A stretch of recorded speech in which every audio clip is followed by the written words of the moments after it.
Please, Hello. am I the only one not hearing?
Hello. Hello, everyone. Hello, good afternoon.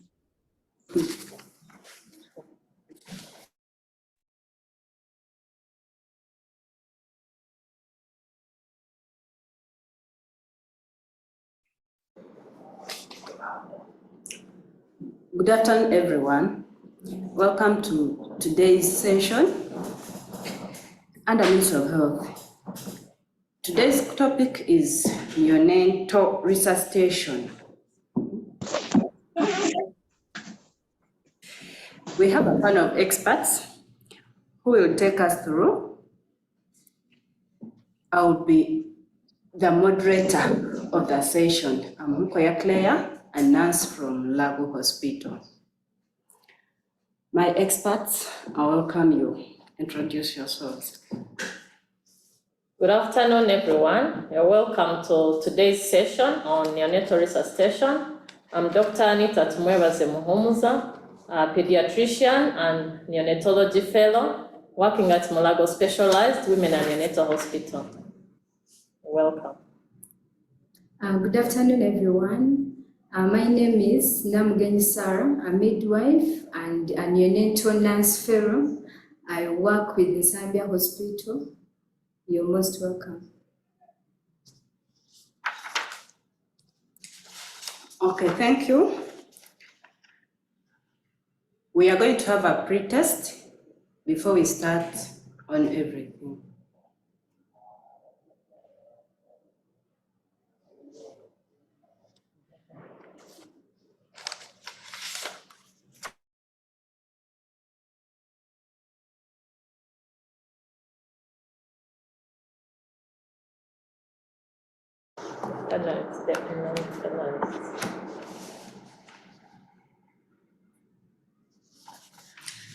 I had forgotten the online experts.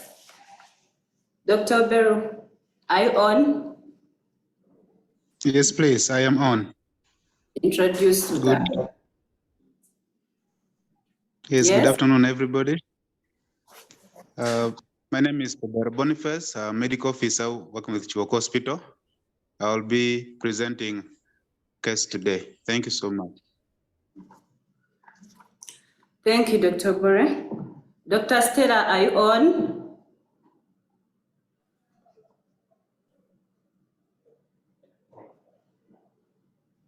Dr. Stella.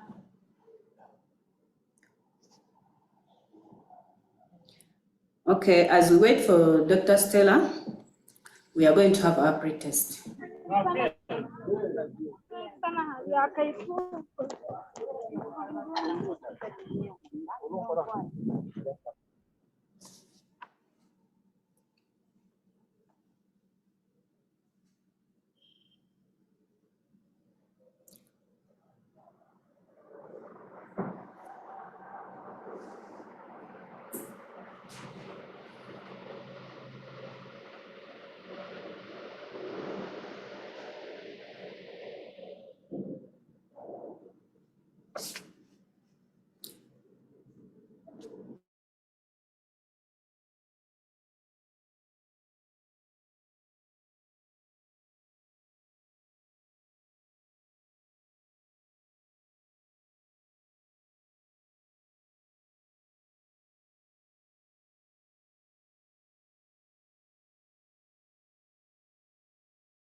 You can start answering.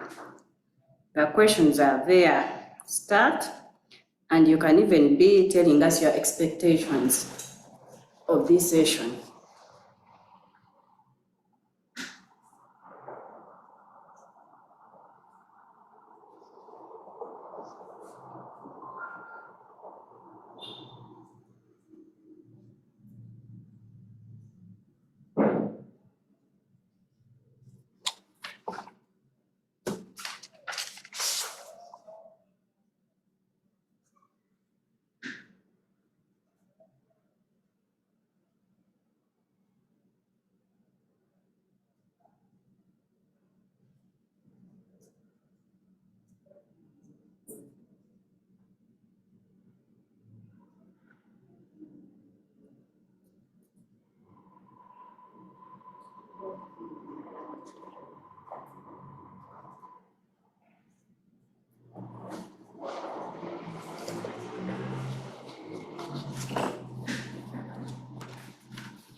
Participants, I asked for your expectations. You can raise up your hands and you tell us what you're expecting in this session.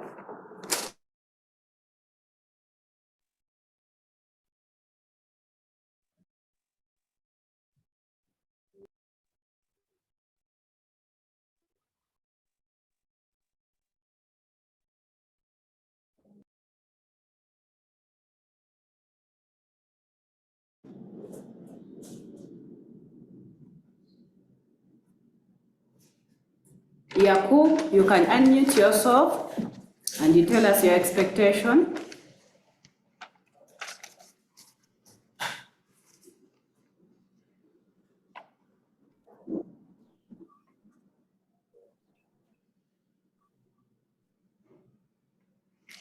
Yakub Abdallah.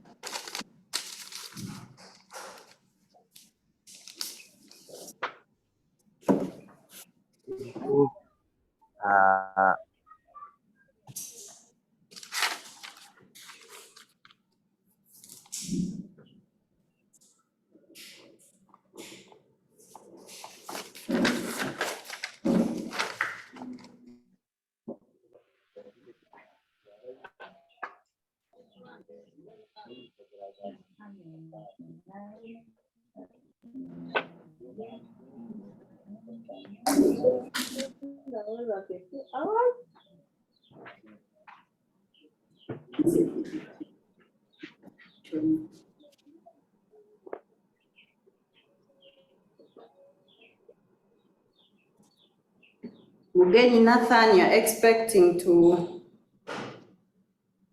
know the drugs in resuscitation.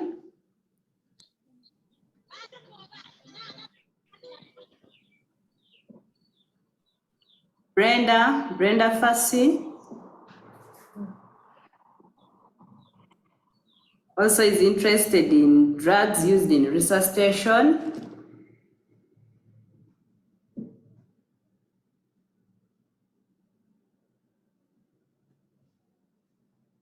Moses Nkunda wants the new guidelines on neonatal resuscitation.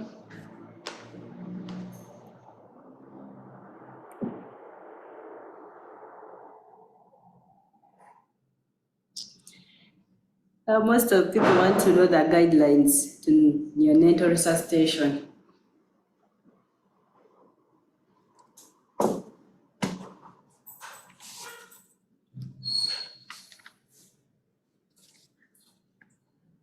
Okay, thank you.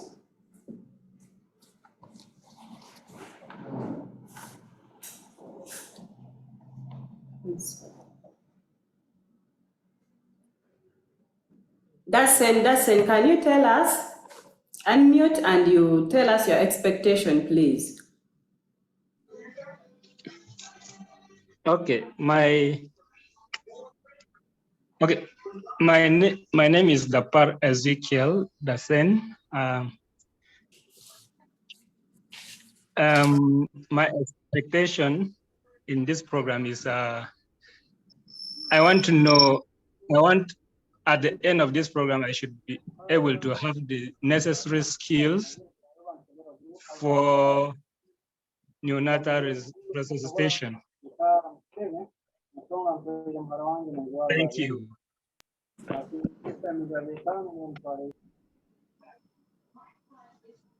Simon, tell us. Okay, thank you. For me, I'm expecting after the presentation, the slides to be shared at least in an easy way.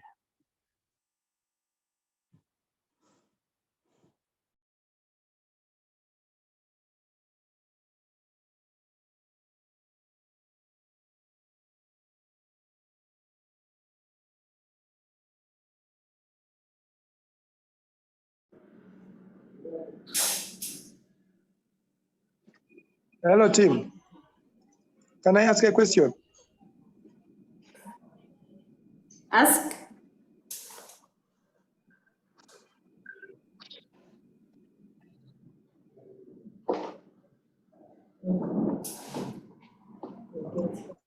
I was asking a question and I was muted. Is it for a reason? Hello. Hello. Hearing you. We have been attending these sessions and we never get the CPD sessions. How can we possibly ensure that we get the CPD points after these sessions? Thank you.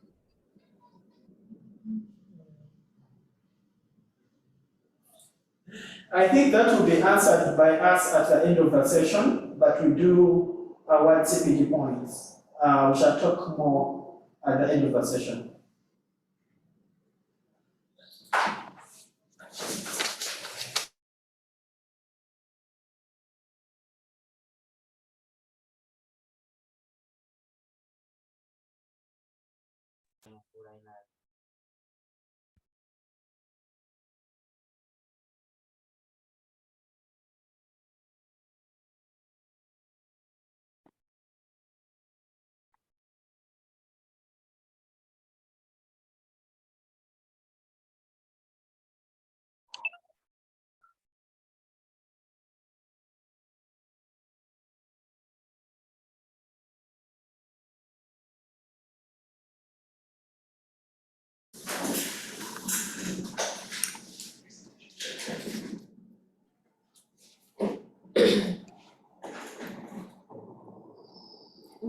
Our first presentation is a case presentation by Dr. Boniface Oberry, a medical officer from Mulago Hospital. Dr. Oberry. Yes, please. Give us the case presentation, please. Thank you. Good afternoon again. Like I introduced myself before, my name is Dr. Oberry Boniface, medical officer working at Mulago Hospital in Nakaseke district. We're going to present a case that is related to what we are discussing today, that is neonatal resuscitation. And the case we are having, we happened to admit on the 9th of this month.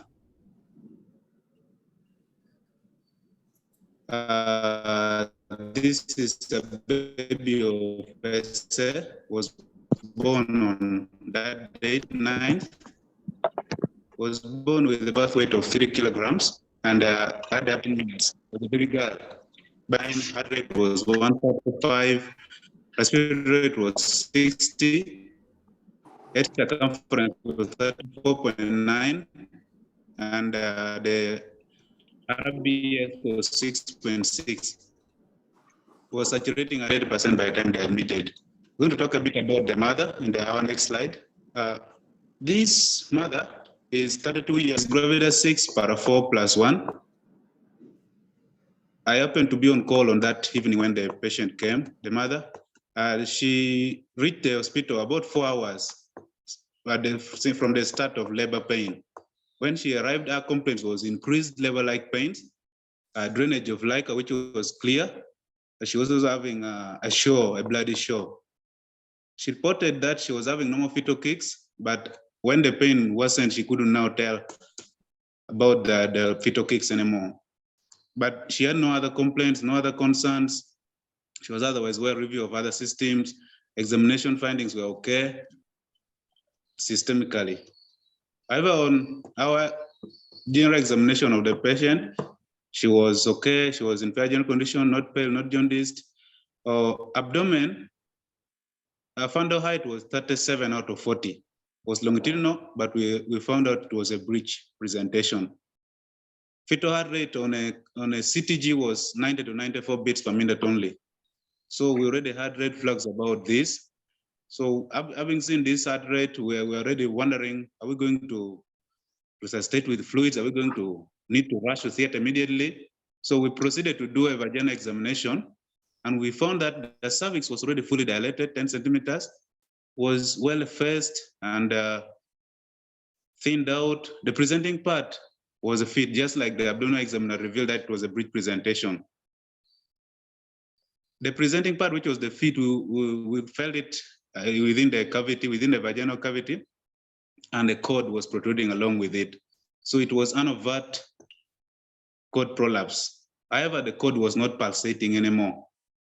So at that point, we had to make a choice, a decision quickly to decide this mother who is fully dilated, but is having a cord prolapse, which is not pulsating. On a CTG, we had got a heart rate of 90 to 94, which we are no longer even sure whether it was maternal heart or the maternal heart sounds or fetal heart sounds. So since the maternal heart sound was also around 86, we are not really now. So we decided that we need to deliver this mother as quickly as possible, since she's fully dilated. Process of preparing her, taking her to theater, giving anesthesia, making an decision, it would be longer than vaginal delivery, which we decided that we're going to deliver this mother vaginally there in the labor suite.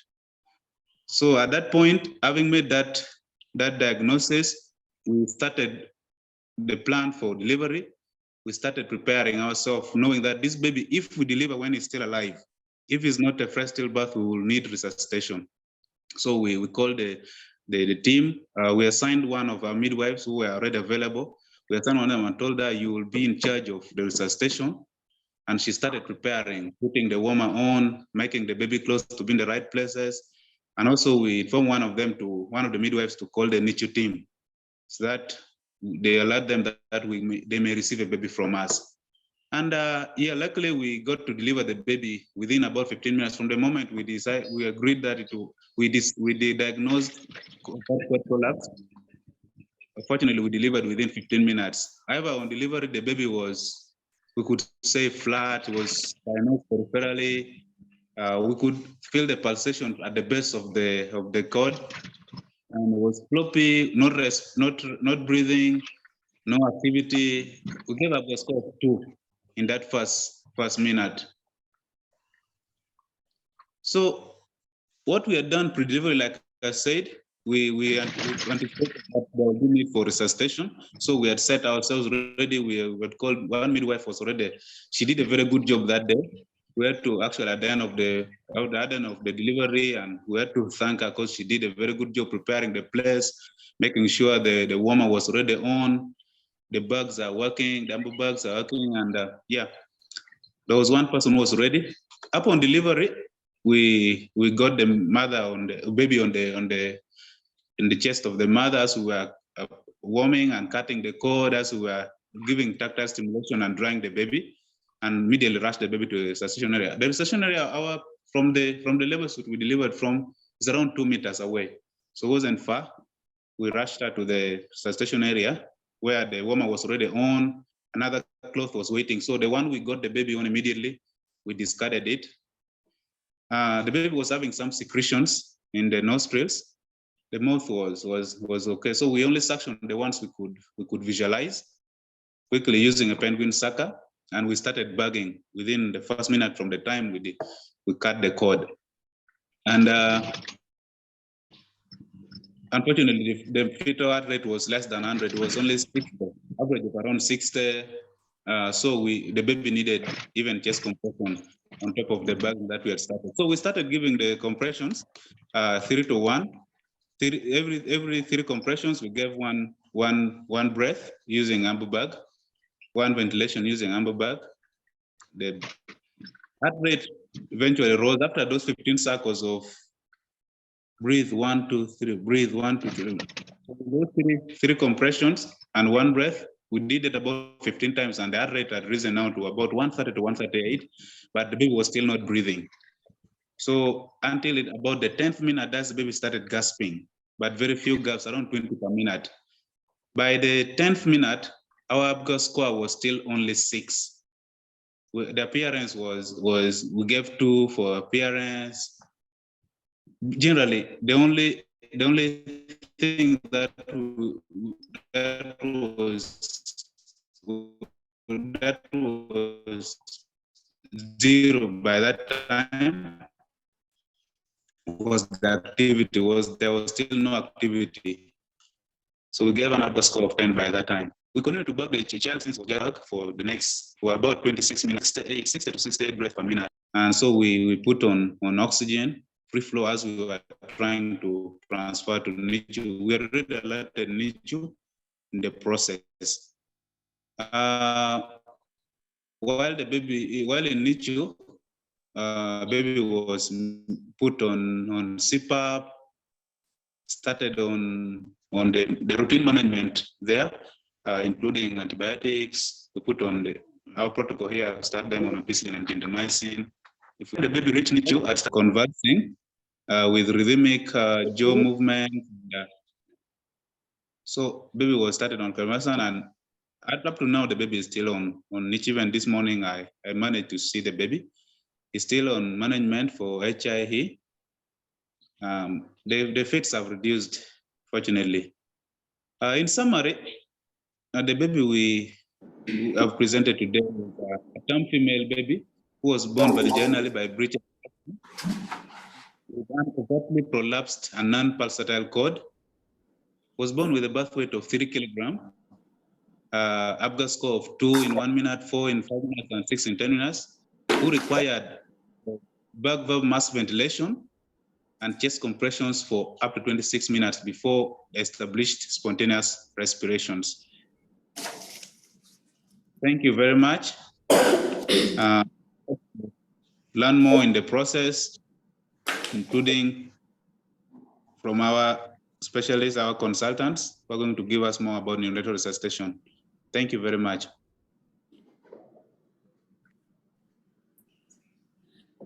Thank you, too.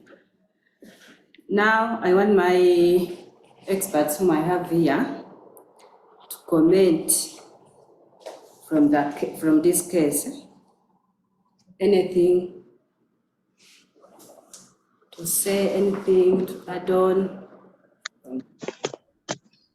Thank you, Dr. Boniface, for the very well-presented case with all details included. It's a very good learning point and represents many of the babies that we are seeing in the different hospitals where deliveries are happening, because we know birth asphyxia is the leading killer of our newborns. And it's the reason we are here today discussing neonatal resuscitation, because when we act fast, then we are able to reverse some of what would have been bad outcomes.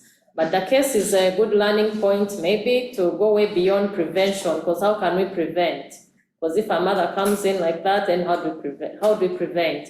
So as we go through all this and the presentations for today, at the back of our mind, we need to always know that we need to look into how we can actually prevent these birth asphyxias from happening before they actually occur. And if we anticipate, what shall we do? So we shall be going through all this during the course of the presentation. Thank you for the well-presented and summarized case. Thank you. For my participants, you'll keep the questions or you can send them online. We shall answer you at the end of the session. Our next presentation is Principles of Neonatal Resuscitation by Dr. Anita, Dr. Stella, and Sister Sarah. Thank you so much, Sister Claire. So we know resuscitation is a very practical subject, is something very practical. So, but we need to know the theory behind some of the things we do. So we shall go through a brief slide presentation, and after the presentation, we shall focus more on the demonstration of how do we need to go about it, what do we need to do, and what is the science behind what we do, and why is time important in everything. So Sister Sarah is going to be going through the presentation, and we shall be interacting throughout the presentation so that we understand point by point where we are going. Mr. Sarah. Thank you very much, Dr. Anita. We are going to go through resuscitation.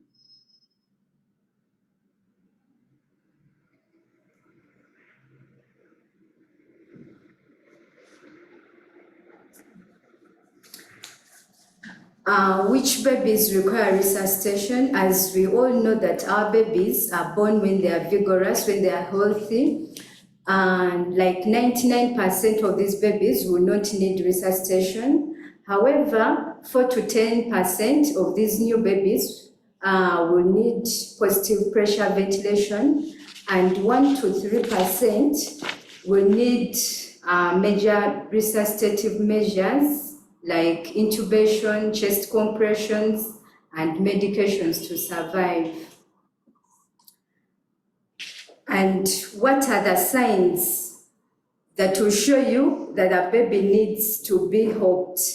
And these babies will have apneas, tachypnea, they will be cyanosed, bradycardia, they'll have poor muscle tone, weak reflexes, acidosis, low oxygen circulation, But the low oxygen circulation, if the oxygen circulation is not in the target scope, then we take it to be low oxygen circulation. Then meconium stained amniotic fluid in case there is aspiration, even babies with seizures. To continue, once you anticipate that there will be need of resuscitation, you have to be with 4 pre-birth questions with you. And these birth questions, you have to know the gestational age of the baby, whether preterm or full term. You have to know the amniotic fluid, the color of the amniotic fluid, how many babies are you anticipating, and any additional risk factors before you go in for resuscitation. Then you have to have a resuscitation team approach. Here you have to come up with a resuscitation team that has a leader, and this leader is going to delegate roles to the team members, whereby everyone should be knowing what they should be doing at a given time. For example, the person who will be in charge of giving positive pressure ventilation, chest compressions, then we need also someone to write whatever is going to happen. Then equipment check. For the equipment check, we shall go into details what happens. We have to check our equipment before we resuscitate. Then, when the baby is delivered, we have to evaluate the baby. You have to know the gestation age of the baby. You have to know the tone. Then you see whether the baby is breathing or not, or whether the baby is breathing, crying or not. After you've reassessed, you go ahead and do the initial steps of a newborn resuscitation. And these initial steps, we provide warmth to the baby immediately when the baby is delivered. We provide warmth, we position the head and neck.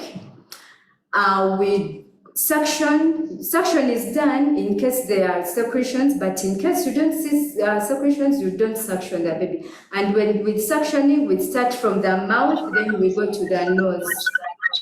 And then we go to the drying and stimulation. So those are the initial steps we do in resuscitation. Then we check, we have to reassess. After you've initiated the steps, you have to reassess the baby to see whether the baby is breathing, to see whether the heart rate is going up. And in case your baby is not improving, that's when you go to positive pressure ventilation. And we don't do positive pressure ventilation in case the baby has secretions. Then, if the baby doesn't improve, you have an alternative airway, that's intubation. You can intubate the baby and you go ahead with positive pressure ventilation. And in case the baby doesn't improve, you go to the chest compressions and even medications.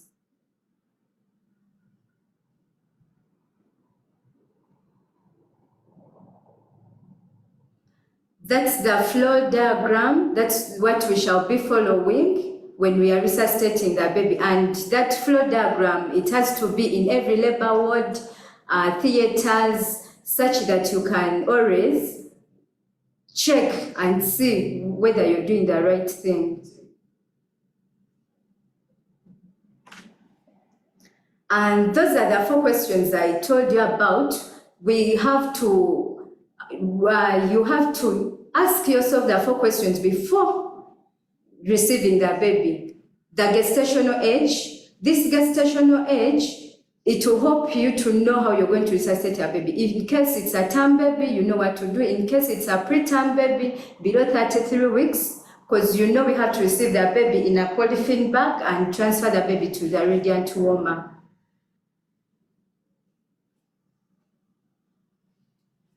Who should carry out neonatal resuscitation?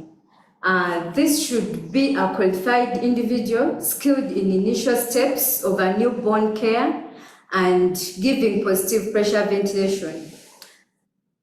this individual is able to carry out the resuscitation alone. However, it should be done as a team, but if you're qualified, you can carry out resuscitation alone, but you need help. When risk factors of resuscitation is anticipated, additional person should be present and accessible in the delivery room before the delivery occurs. So once you, for example, people in theaters, once they anticipate that the baby will get asphyxia, they have to notify the NICU team or any resuscitation team to come and be present during the delivery. The resuscitation team should be accessible before birth. All healthcare facilities should have in place means of promptly alert the team members that have to carry out the resuscitation. So in case you're to carry out resuscitation, you have to involve the resuscitation team.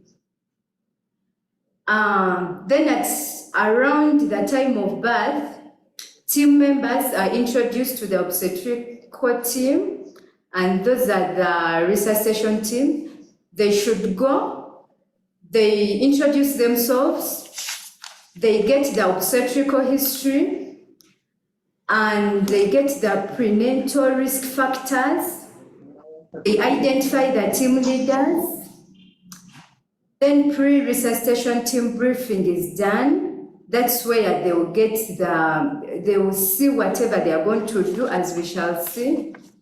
Then role assignment and definition. Here, the team leader will give roles to the team members to see who will do what during the resuscitation.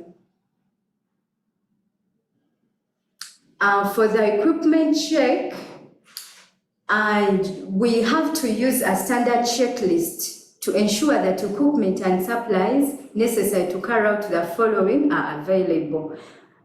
Providing warmth, because remember, we have to provide warmth to the baby. So you have to have the equipment that will provide warmth. One, like for example, the radiant warmer has to be in place with bed sheets for the baby, but they should be also pre-warmed. You can pre-warm them such that you don't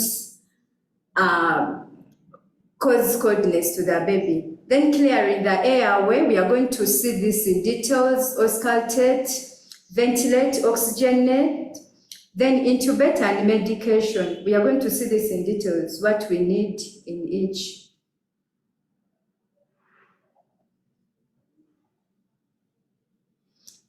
For the warmth, we have to have a preheated warmer, warm towels, temperature sensor. The warmer has to have a temperature sensor.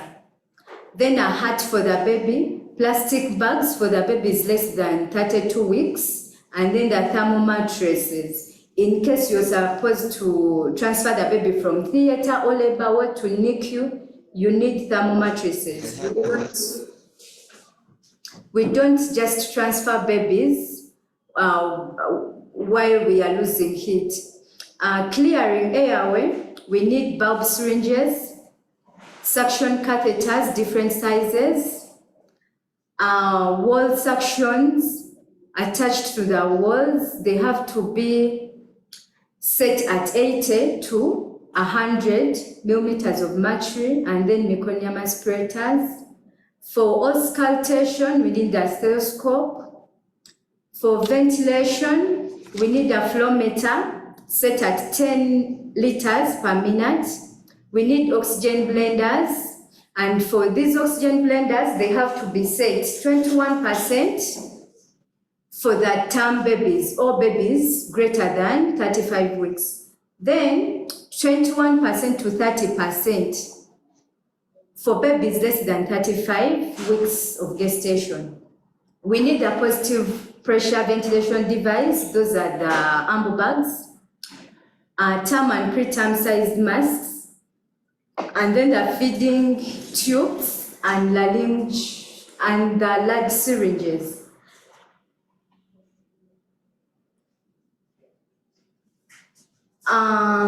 Equipment to give free flow oxygen, we shall see them. Pulse oximeter with sensors and covers, but some pulse oximeter have no covers, so you just need a pulse oximeter and a sensor. The target oxygen circulation table, and those should be in the delivery rooms. For intubation, we need the laryngoscope with blades, 0 and different sizes. We need blades, stylets, ETT, different sizes, carbon dioxide detector in case you have any, measuring tape for securing the ETT. We need scissors for shortening the strapping. We need laryngeal masks.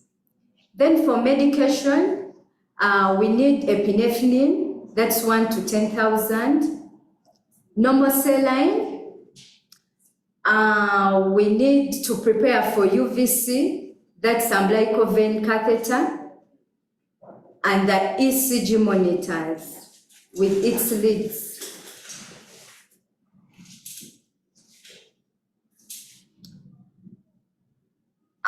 Initial evaluation at birth. So we've started at birth, we said, the moment the baby is delivered like this, you have to evaluate, is the baby at term? The tone, is the baby having a good muscle tone, lip? Then whether the baby is breathing or crying. So if your answer is yes to those 3 questions, you go ahead and carry out the initial steps. You immediately provide warmth, you position the head and neck, you dry the baby and stimulate. You leave the baby on the mother's chest or abdomen, and then you go ahead and do other things. But if your answer is no to the 3 questions, then it means the baby needs support. We shall carry our baby to the radiant warmer and we give more support to the baby.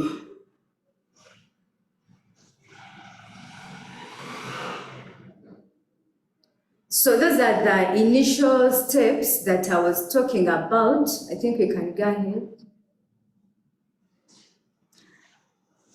Assessment of newborn's response to the initial steps. So the moment you've carried out the initial steps, the 5 initial steps, and we have to assess the baby. You have to assess the respirations, you have to assess the heart rate, whether the heart rate is going up, whether the baby is breathing or not. So that assessment is supposed to be done with each intervention.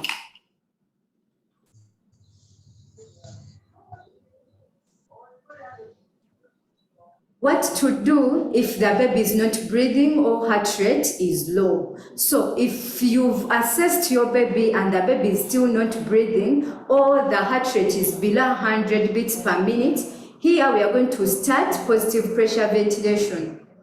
So for the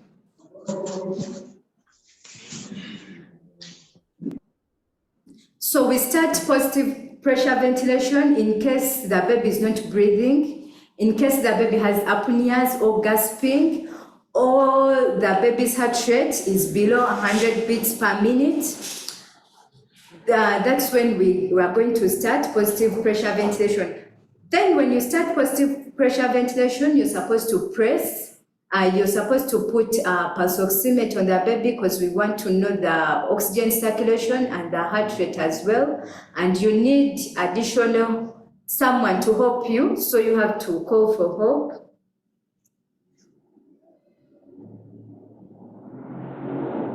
Baby is breathing, heart rate is greater than 100, and baby is still cyanotic. What do we do? In such a scenario, we have to put our pulse oximeter in the right hand because we want to know the preductal circulations. Then we have to compare your oxygen circulation on the pulse oximeter with the target values, because the baby can be desaturating when the baby is within the target oxygen value for at that moment. When circulation is below, provide supplemental oxygen. When using oxygen tubing, hold it close to the baby's mouth and nose. Dr. Anita will show us how to do it. Then, when using a flow inflating bag or T-piece, hold the mask close to the face, but not at tight to prevent pressure from building up within the mask. Adjust the flow meter to 10. So when we are providing this oxygen to the baby, our oxygen flow meter should be at 10 liters per minute. Then do not attempt to use a self-inflating bag unless when it has an open reservoir.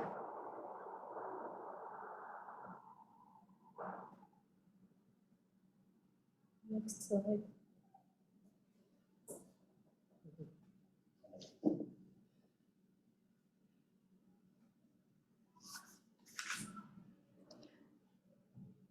Next. So administering supplemental oxygen as the previous slide. Flow inflating bag, that's the flow inflating bag in the first picture. Then second picture, it's the T-piece resuscitator. Then the third, it's the tail of self-inflating bag. So all those devices can give free flow oxygen to the baby. As you're resuscitating, you can try to give free flow oxygen, but in case it doesn't work out, then you go to the next step. Continuous positive pressure, airway pressure, which is called CPAP. And this CPAP, it's the gas pressure that's maintained in the lungs when the baby is breathing spontaneously. So it prevents the alveoli from collapsing. It reduces the work of breathing, hence lessens need of intubation and mechanical ventilation. So its indications, we put the baby on CPAP in case the baby is breathing spontaneously, has a heart rate greater than 100 beats per minute, but the baby has labored breathing. That's when we use the CPAP. When circulations cannot be maintained within the target range, despite of administration of 100%. Like the other pictures we've seen, if you're giving free flow oxygen, but the baby is still desaturating, breathing very well, so we can put the baby on CPAP.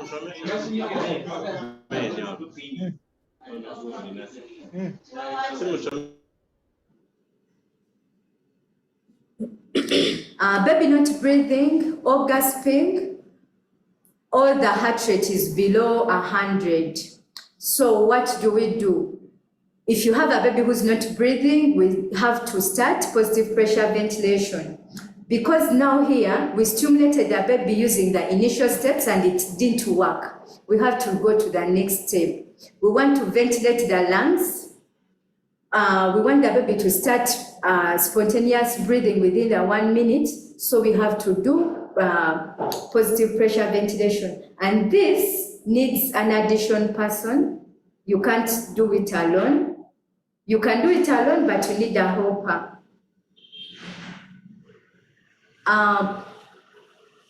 Indications for the PPV, in case of apneas, gasping, heart rate less than 100 beats. When the baby is breathing, heart rate is more than 100.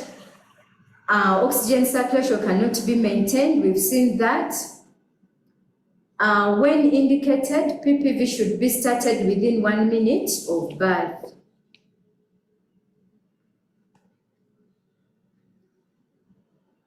Those are the devices, we've seen them.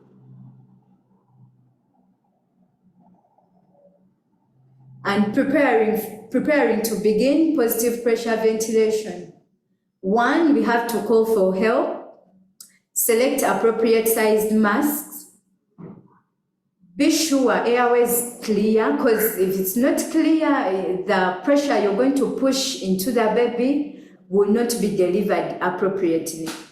Confirmed tubings are attached to oxygen source.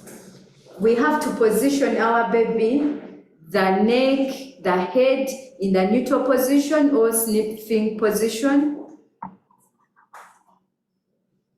Next. Clearing airway. It's done only if you're able to see the secretions. If you're not able to see the secretions, just go ahead and give PPV. If you see the secretions, then we suction from the mouth and then the nose. Reason being, we don't want our baby to aspirate. So that's why we have to suction from the mouth and then nose.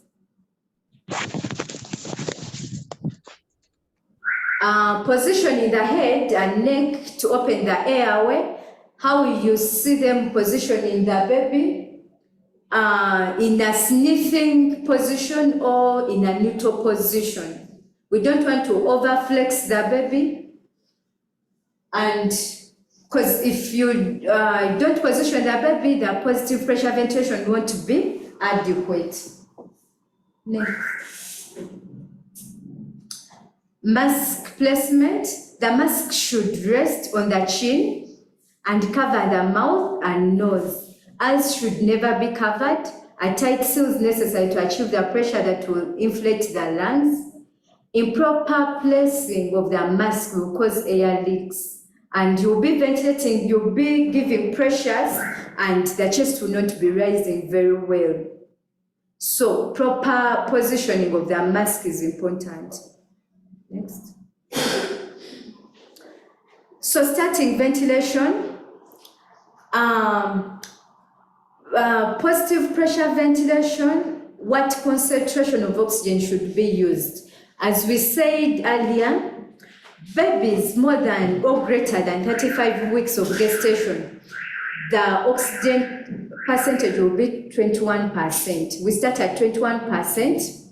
Then those less than 35 should be between 21 to 30%. The oxygen flow meter should be set at 10 liters per minute. Then what ventilation rate should be used? Breaths should be given at 40 to 60 beats per minute. Then the rhythm we use breathe 2-3, breathe 2-3, breathe 2-3. That's the rhythm we use when we are giving the PPV. How much pressure should be used? For the peak inspiration pressure, it should be 20 to 25. That's for the preterm babies. For the full-term babies, we can go to 30 to 40, between 30 to 40. Then for the PEP, that's the positive end expiratory pressure, it should be set at 5 centimeters. And how are you going to see that your positive pressure ventilation is adequate? If you see the baby's heart rate increasing, the color, breathing, muscle tone, and increasing circulation, then you know that your pressure ventilation is adequate. But the most important indicator should be rising heart rate. If your heart rate is not improving, then it means your positive pressure ventilation is not adequate. You need to do something. There are two separate assessments of heart rate in response to PPV. For example, you've initiated the positive pressure ventilation on the baby. We have to assess, you have to assess and see whether your PPV is working. So this assessment is done with after 15 seconds. After 15 seconds, you assess and see whether the heart rate is rising, whether the baby is breathing. Then the second assessment is done after 30 seconds of positive pressure ventilation. But this positive pressure ventilation has to come with rising, good rising chest. The chest has to rise very well. And This flow diagram just shows us for the increasing heart rate. Remember, we said in resuscitation, we work as a team. So as you're resuscitating, someone is there to tell you the heart rate is rising. So in case the heart rate is rising, you continue with the positive pressure ventilation, then the heart rate is assessed after 15 seconds. In case where the heart rate is not increasing, but the chest is rising, the assistant has to announce the heart rate is not rising, but the chest is moving. We have to continue with positive pressure ventilation that moves the chest. In case the chest is not rising, also the heart will not improve. So the second assessment will be done after 15 seconds. And not breathing, chest not moving. So the assistant announces the heart rate is not increasing, chest is not moving. We have to use the corrective ventilation steps. These steps, they will help you to ventilate the baby. In case your baby's heart rate is not increasing and the chest is not moving, we use the corrective steps and we summarize them as Mr. Soper. We have the mask replacement. You go ahead and check whether the mask is positioned very well, no leakage with the mask, whether your head neck is positioned very well. So we replace the mask and reposition head neck very well, and then you do the positive pressure ventilation. Then after reassess yourself, as the heart rate going, is the heart rate increasing or is the baby breathing? If not, go ahead and go to suction. You can suction in case of secretions or open the mouth, the baby's mouth. After those two corrective steps, you do positive pressure ventilation again. Still, if the heart rate is not improving and the baby is still not breathing, you increase the pressure.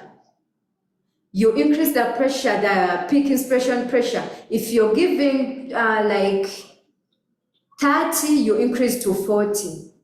So you increase the pressure to see whether the baby will improve. Then if it doesn't work out, we use the alternative airway. Alternative airway, that is, we are going to intubate the baby. You intubate the baby, you ventilate with the endotracheal tube. Announce when chest is rising, continue positive pressure ventilation that moves the chest. Then second assessment will be after 30 seconds of PPV that moves the chest. Those are the corrective steps that you use. Mask adjustment, you adjust the mask because maybe the mask you're using is too big for the baby or too small for the baby and it's not bringing out a good seal. Reposition the baby head neck. You suction, baby might have secretions that are preventing the PPV, the pressure from reaching the baby's lungs. You open the mouth. So with each corrective step, after each corrective step, you try the positive pressure ventilation and see whether it has worked out. We continue. Second assessment, heart rate after 30 seconds of positive pressure ventilation that moves the chest. Here, at least 100 beats per minute. Continue positive pressure ventilation 40 to 60 until the baby is breathing spontaneous. 60 to 90 beats, reassess ventilation.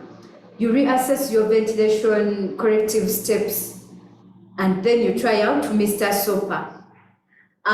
If the baby's heart rate is below 60, then we are going to do, if the baby's heart rate is below 60 and you've tried out the corrective steps, and the baby still, the heart rate is not improving, then we are going to do chest compressions. But before you do a chest compression, your positive pressure ventilation has to be adequate, that moves the chest, and the oxygen has to be 100%. Then you know that now I have to go to the chest compression. So the alternative airway, this is intubation with endotracheal tube or laryngeal mask. The indication, if to improve ventilation after several minutes, ineffective bag and mask ventilation, to facilitate coordination of chest compression and ventilation, to administer epinephrine while establishing IV line access, because there are babies, when you're resuscitating, you want to give epinephrine, but their veins are very hard to access. So once you put in the ETT, we are able to administer the epinephrine through the ETT. Then it will improve ventilation after, I think it's the same, we can. Those are the requirements we need. We need to prepare for the intubation. I think we saw them. Continue. We have a laryngeal blade, different sizes, laryngoscope. Check whether the blade has compatible, whether the hand is compatible. Check for the light, because if the light is not good, you will not be able to visualize the vocal cords. Suction source, we said we need suction set at 80 to 100, large suction catheter and small catheters in case you want to suction the endotracheal tube.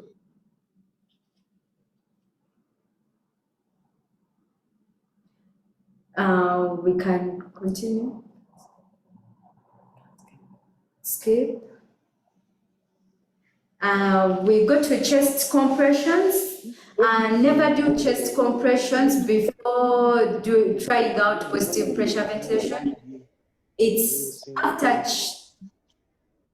after giving adequate positive pressure ventilation, then you go, if it fails, then we go to chest compressions. Chest compressions are indicated when the heart rate remains below 60 beats per minute after 30 seconds of positive pressure ventilation that inflates the lungs. It's going to improve circulation and coronary blood flow when the sternum is depressed and heart is compressed against the spine. Always ensure clear airway and ventilation before beginning chest compressions. 100% oxygen should be used.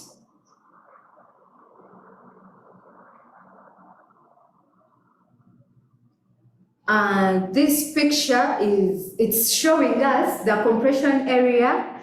If everyone can be able to see where the nipple line is, so you estimate the nipple line. So that's where we are going to put our fingers for chest compressions. And the depth is 1/3.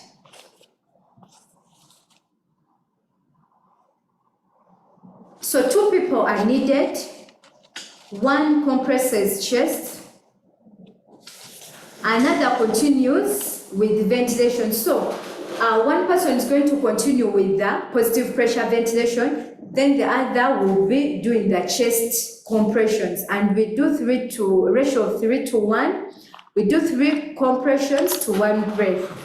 Cycle takes 2 seconds, 30 breaths, and 90 compressions. in 1 minute.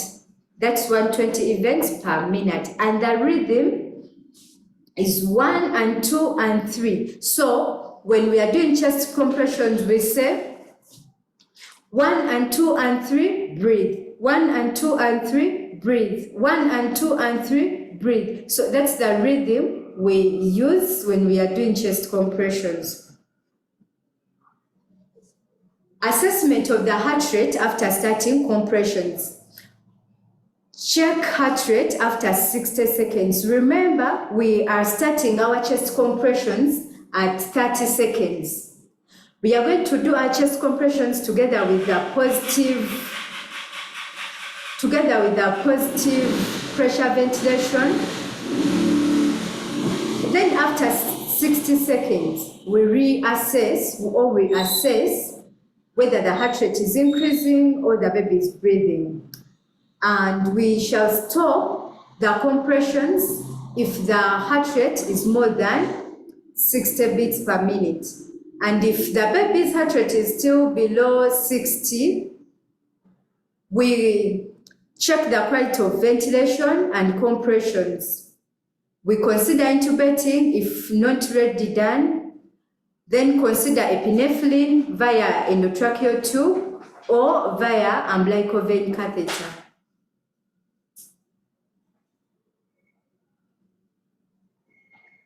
And the drugs we are going to use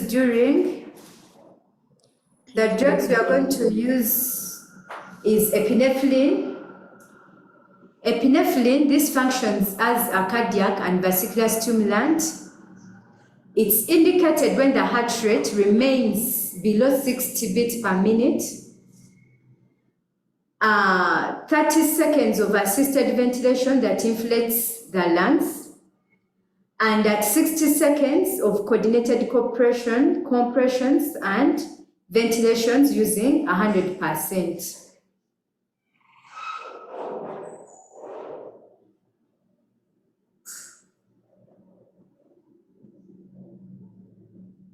Recommended concentration, it's 1 to 10,000. The recommended route, it's intravenous, or you can put it via the endotracheal tube. Then the dosage is 0.1 to 0.3 mils per kg. If you're to give it IV, if you're to give it via the endotracheal tube, then the dose has to be increased. That's 0.3 to 1 mil per kg.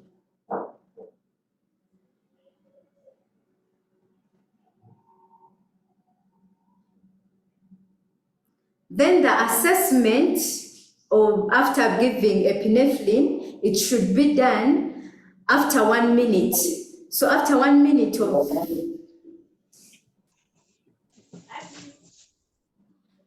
So we assess the heart rate after 1 minute of epinephrine administration while continuing with positive pressure ventilation and chest compressions. Heart rate should increase to more than 60 beats within 1 hour, within 1 minute. Then if heart rate is below 60 per minute after 1 minute, we have to repeat the doses 3 to 5 minutes. Then you consider increasing doses if it remains below 60 beats per minute. If no response, confirm that the lungs are being adequately ventilated. Insert endotracheal tube, if not already done. Confirm echo breaths airway. Then you confirm endotracheal tube is not displaced or obstructed by secretions. We continue. After giving our epinephrine, in case the baby is not responding, we can give volume expanders. And these volume expanders are considered when the baby is not responding to the steps of resuscitation and there are signs of shock. history of acute blood loss, and there is a history of conditions associated with fetal blood losses, extensive vaginal bleeding in case of abruptio placentae, placenta previa twin-to-twin transfusion, tight nuchal cord prolapse, blood loss from the cord, umbilical cord. That's when we consider giving volume expanders. Next. And the volume expanders, we have normal saline, Ringer's lactate. It's one of the acceptable solutions, but the first should be normal saline. Then we can also give blood group O negative as a volume expander. Then the recommended dose is 10 mL per kg through the umbilical vein, and this should be given 5 to 10 minutes.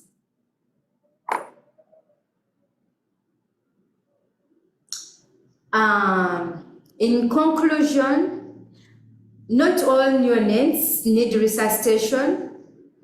For the small percentage that require support, the single most important concept is timely and effective ventilation of the lung.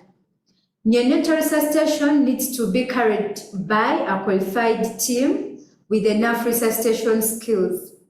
All neonates need to be closely assessed and monitored. Teamwork and effective communication are very key in neonatal resuscitation. Then we have to communicate appropriately and communicate to the parents as well. Suction of secretion should be spared for babies with meconium aspiration or those babies with visible secretions. It can be clear secretions or meconium. All healthy facilities should have protocols and SOPs on neonatal resuscitation. All events during resuscitations must be documented as they occur. All resuscitation equipment and supplies must be kept ready, available, and accessible for current and future use. Thank you very much for listening. Dr. Anita is going to take us through the practical bit.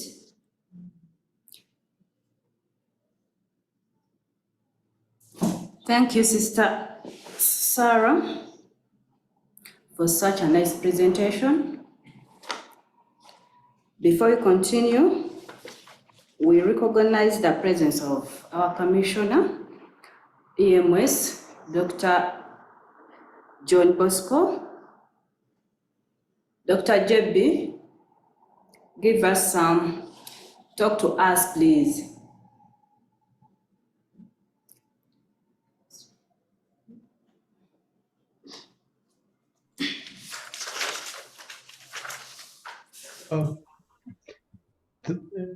Thank you, Dr. Anita and Sister Sarah, for passing us through this very important topic on the resuscitation of neonates. I want to thank the team that is all attending this, because this is one of the key skills which we need in order to save life. And as you all know, the contribution of death, neonatal death to the overall mortality is quite high, at about 27 per 1,000, which is a big contribution. So the training, learning of the frontline health teams is very key to us, and I appreciate the teams that have come out to support this learning. I further also appreciate our participants all over the country who have really spared time and shown that we need to be learning every now and then. I want to thank Seed Global Health for the big support, especially when we started this program of ECHO. They have been key, particularly. I register appreciation to the country director, Irene, and Dr. Thomas, who have worked very hard to make sure that the program keeps growing. It has grown significantly, and for all these years, we feel, this whole year, we feel this is a great contribution to the healthcare fraternity, and we appreciate each and everyone who has made this possible. We are entering a period of Christmas, and so I thank everyone and would like to pray that God keeps you all well, to celebrate the Christmas in a merry way, enjoy with your families, but also remember that our patients, especially those with emergency conditions, will be in need of us. Those of us who are on duty, let us make sure we are available. I thank you and wish you a Merry Christmas and a Happy New Year. Thank you. Merry Christmas to you, Dr. Tum.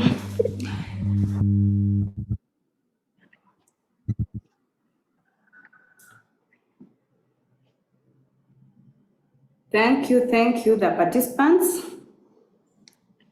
Now we go in the session of demonstration. I think most of us, we love this part. We've had the theory part of it. Now we are going to the practical one. So thank you, Sister Sarah, for that PowerPoint presentation. It was like a preamble, maybe to give us a bit of the theory behind resuscitation.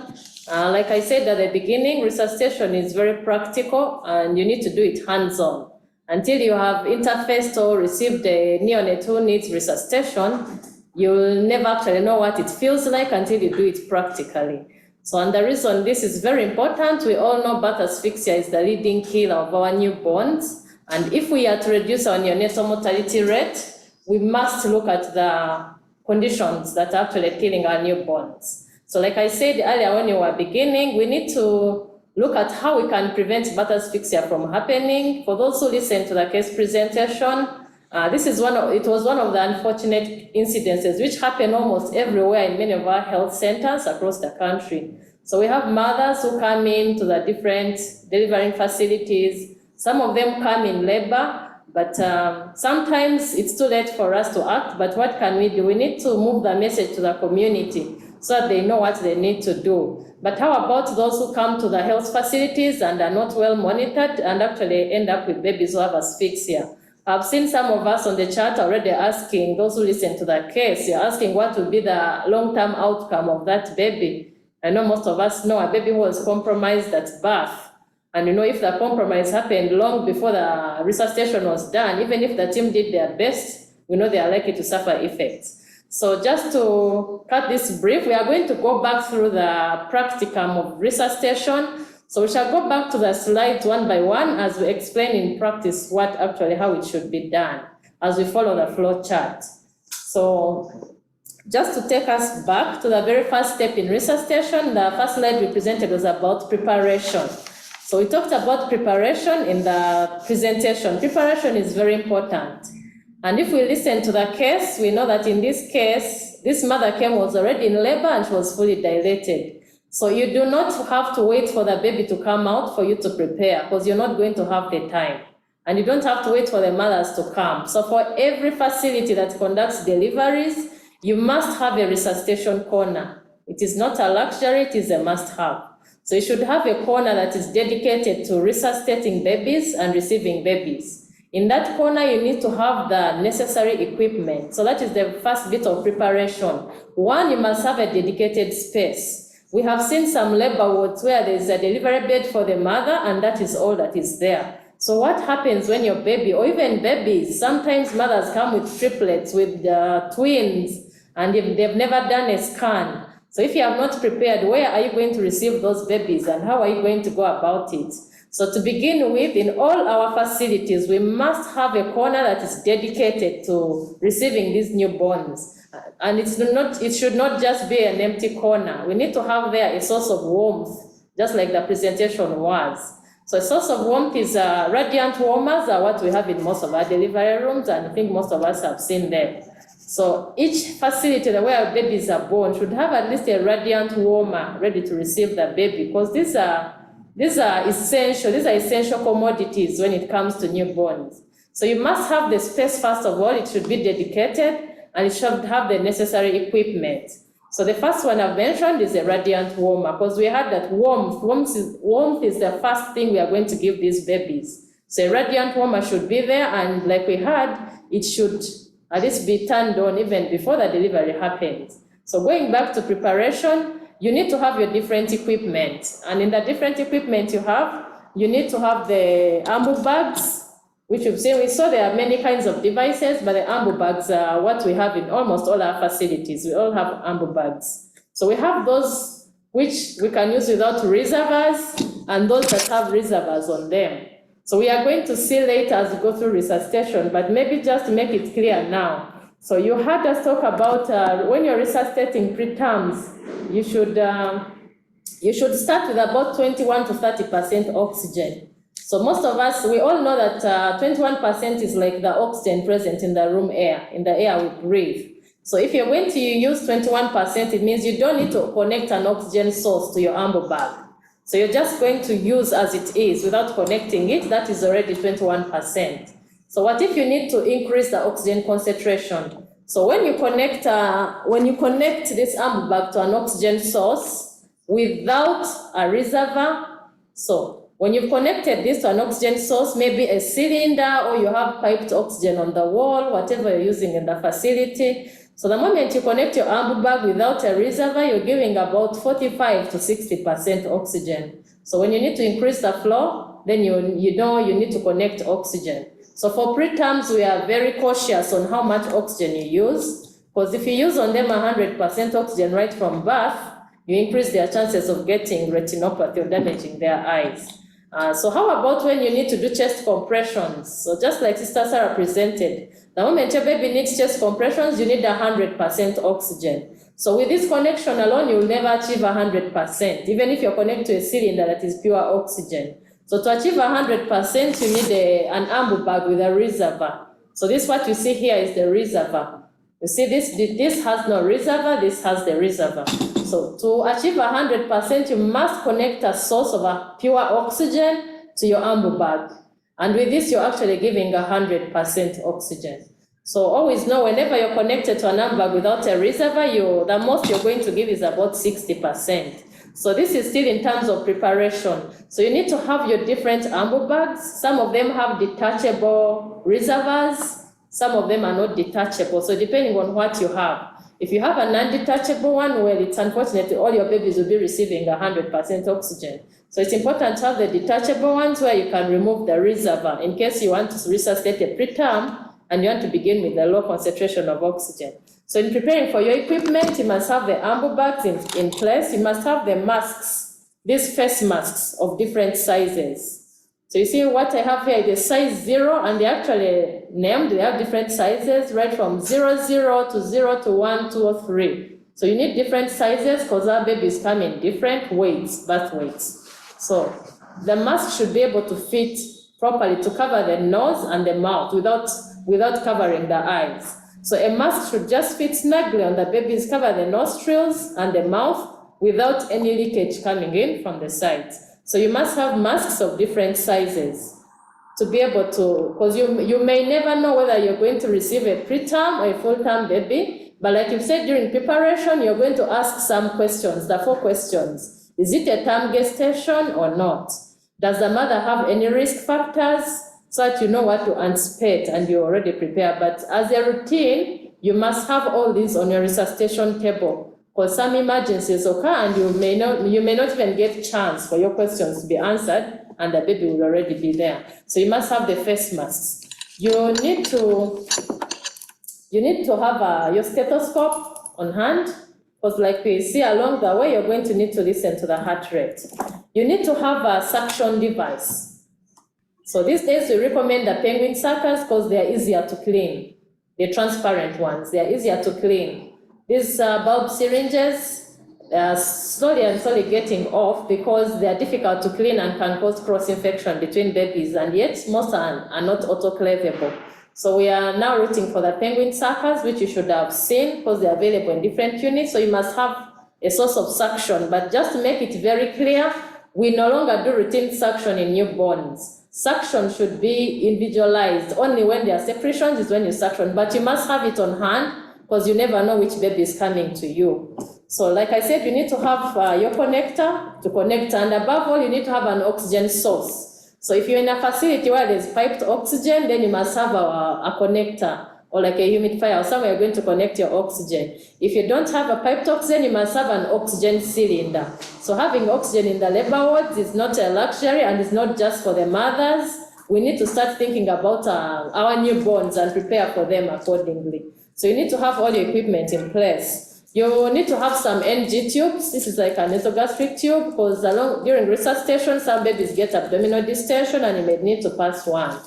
And then, like we said, you need to have some warm sheets for the baby. So the sheets should have been prepared before the baby is born, including a cape for the head, so that when the time comes for the baby to be born, you have everything on hand, and they should be put on the radiant warmer. So when you're preparing, number one, you have your equipment, you have your station, then you need to have a team, just like we had in the presentation. So it is a very important thing if every facility forms a resuscitation team, because this has been tried in some places and it improves actually care, improves outcomes of these babies. Or if you don't have a dedicated team to receive the babies, at least have a team that is trained, whom you're going to call upon at any point, at any time. Because if you say a mother like this has come in, this was a mother where came in with had a cord prolapse, had a fetal bradycardia, and you really needed to have a strong team on the ground. So the teams should not be formed when the mother is on the theater table or in the labor ward. The teams should be formed during the preparation process. Like for every preparation for your health facility, you must know you have a team of midwives, maybe with some doctors, whom you can always call upon at any point when you have difficult deliveries to come and attend. And even in the more specialized centers, and hospitals, we also need to have like specialists. If you anticipate difficult deliveries, just like the one we saw in the case, there should have been probably even maybe a pediatrician, or if you have someone trained in neonatology, a neonatologist, someone should be on the ground. If you're at that level of specialization, you should have someone in the labor ward or theater to receive that baby to improve outcome. So to go back, we finished our preparation, you have formed your team, and like we said, the team should be, the roles should be made clear. The team leader should be able to allocate the roles and know who is going to be checking the heartbeat, who is going to be doing the PPV, who is going to keep checking equipment, and who is going to connect the monitor if it's available. So we need to make sure everyone is on board. So to go back to the steps of resuscitation, after you have prepared, you have your equipment, you have your team in place, which should always be there, not just for one day, not just because the mother has come in with a difficulty. This should be a routine in all health facilities. We should be able to have dedicated teams which are well trained, and these teams should be kept in places. You know, the biggest challenge in our facilities is you get teams who are trained to handle babies, and then the next month they are moved to other departments, another month to another department. So without a dedicated team, you're going to have challenges. But if you have a team who is dedicated, they know what to do, they are likely to act faster, and you're not going to have to go through a debrief all the time because they know today if you get a mother cord prolapse, we know what to anticipate. So you need to have your teams, you need to have our staff trained everywhere, right from the lowest centers to the highest. We should all have teams of people prepared who are trained in resuscitation. So when your baby comes through, so we've now finished the preparation, we are going to start with the baby. So when the baby comes in, like the baby we saw in the case presentation, so this was a cord prolapse. The good thing the team had prepared, they were on the ground ready to resuscitate and receive that baby. But like I've said, let us prepare and always prepare in advance. So when the baby comes, the first thing you're going to do, there are 3 questions you're going to ask yourself. Is it a term baby? Because if you had gotten history before, maybe you knew the mother is at 35 weeks, or it's 38, she's full term, or it's 28 weeks, but sometimes you may not have that chance. You may just be called as an emergency, we have a baby here, baby needs resuscitation. So the baby has arrived, what is the first thing you're going to do? So in your mind, you need to ask like the first 1 second, is it a term baby? What is the tone? So term baby, they can tell you maybe the mother was about maybe 35 weeks, maybe 37. What is the tone? So you can, when you're holding the baby, you can already feel the baby. Because a baby who is very floppy, when you hold them at the back, they'll fall through both sides. The baby will not be maintaining any tone, the head will be falling back and the limbs will be falling the other side. So that's how you can assess the tone. And then you can quickly check, is your baby breathing? Because most newborns will come out and the first thing they do, they cry. And that cry is very important. So that very first cry, why it is very important is because these babies, they don't use their lungs before they are born. Their lungs are full of fluid. But as they are being born, the fluid gets out of the lungs. It seeps out into the system, especially during the process of labor, or when the babies are almost at term. Because in the lungs, when they are in utero, they are getting everything via the placenta. So the moment the baby is born, that first breath is important because it's going to give us the first volume. It's going to give us critical volumes in the lungs. It's then that they need to take in that critical volume of air that they need to actually open their lungs. So crying is a very important thing in a newborn. But we shall not force them by beating them. Those are outdated methods. We shall see how to stimulate them. So is your baby, is it a term baby or preterm? How is the tone? Is the baby breathing or crying? So if the baby is okay in all the parameters, maybe it is a full-term baby, the baby is crying very actively and has a good tone, because you can assess for you who has received the baby. So that is a baby you're going to route to routine care. So routine care, you're going to go ahead, you're going to provide warmth, dry the baby, remove the wet sheets, provide warmth, and maybe put the baby skin to skin with a mother. So skin to skin with a mother is very important for all those babies who are stable. So those are babies who answer where the questions are yes. Is a term baby, has a good tone, and is breathing well and crying. So they go to routine care. You dry the baby, put skin to skin with a mother, keep the baby warm as they complete the delivery. So what if one of the answers is no? Maybe it's a preterm baby, because for preterm babies, we usually need to give them, we heard about CPAP, the continuous positive airway pressure. So for preterm babies, because their lungs are not yet mature, when they are born, we need to give them CPAP, at least for those. Some of them will need it continuously, even beyond. Some of them, if they are late preterms, they may need just for a few hours or a few days.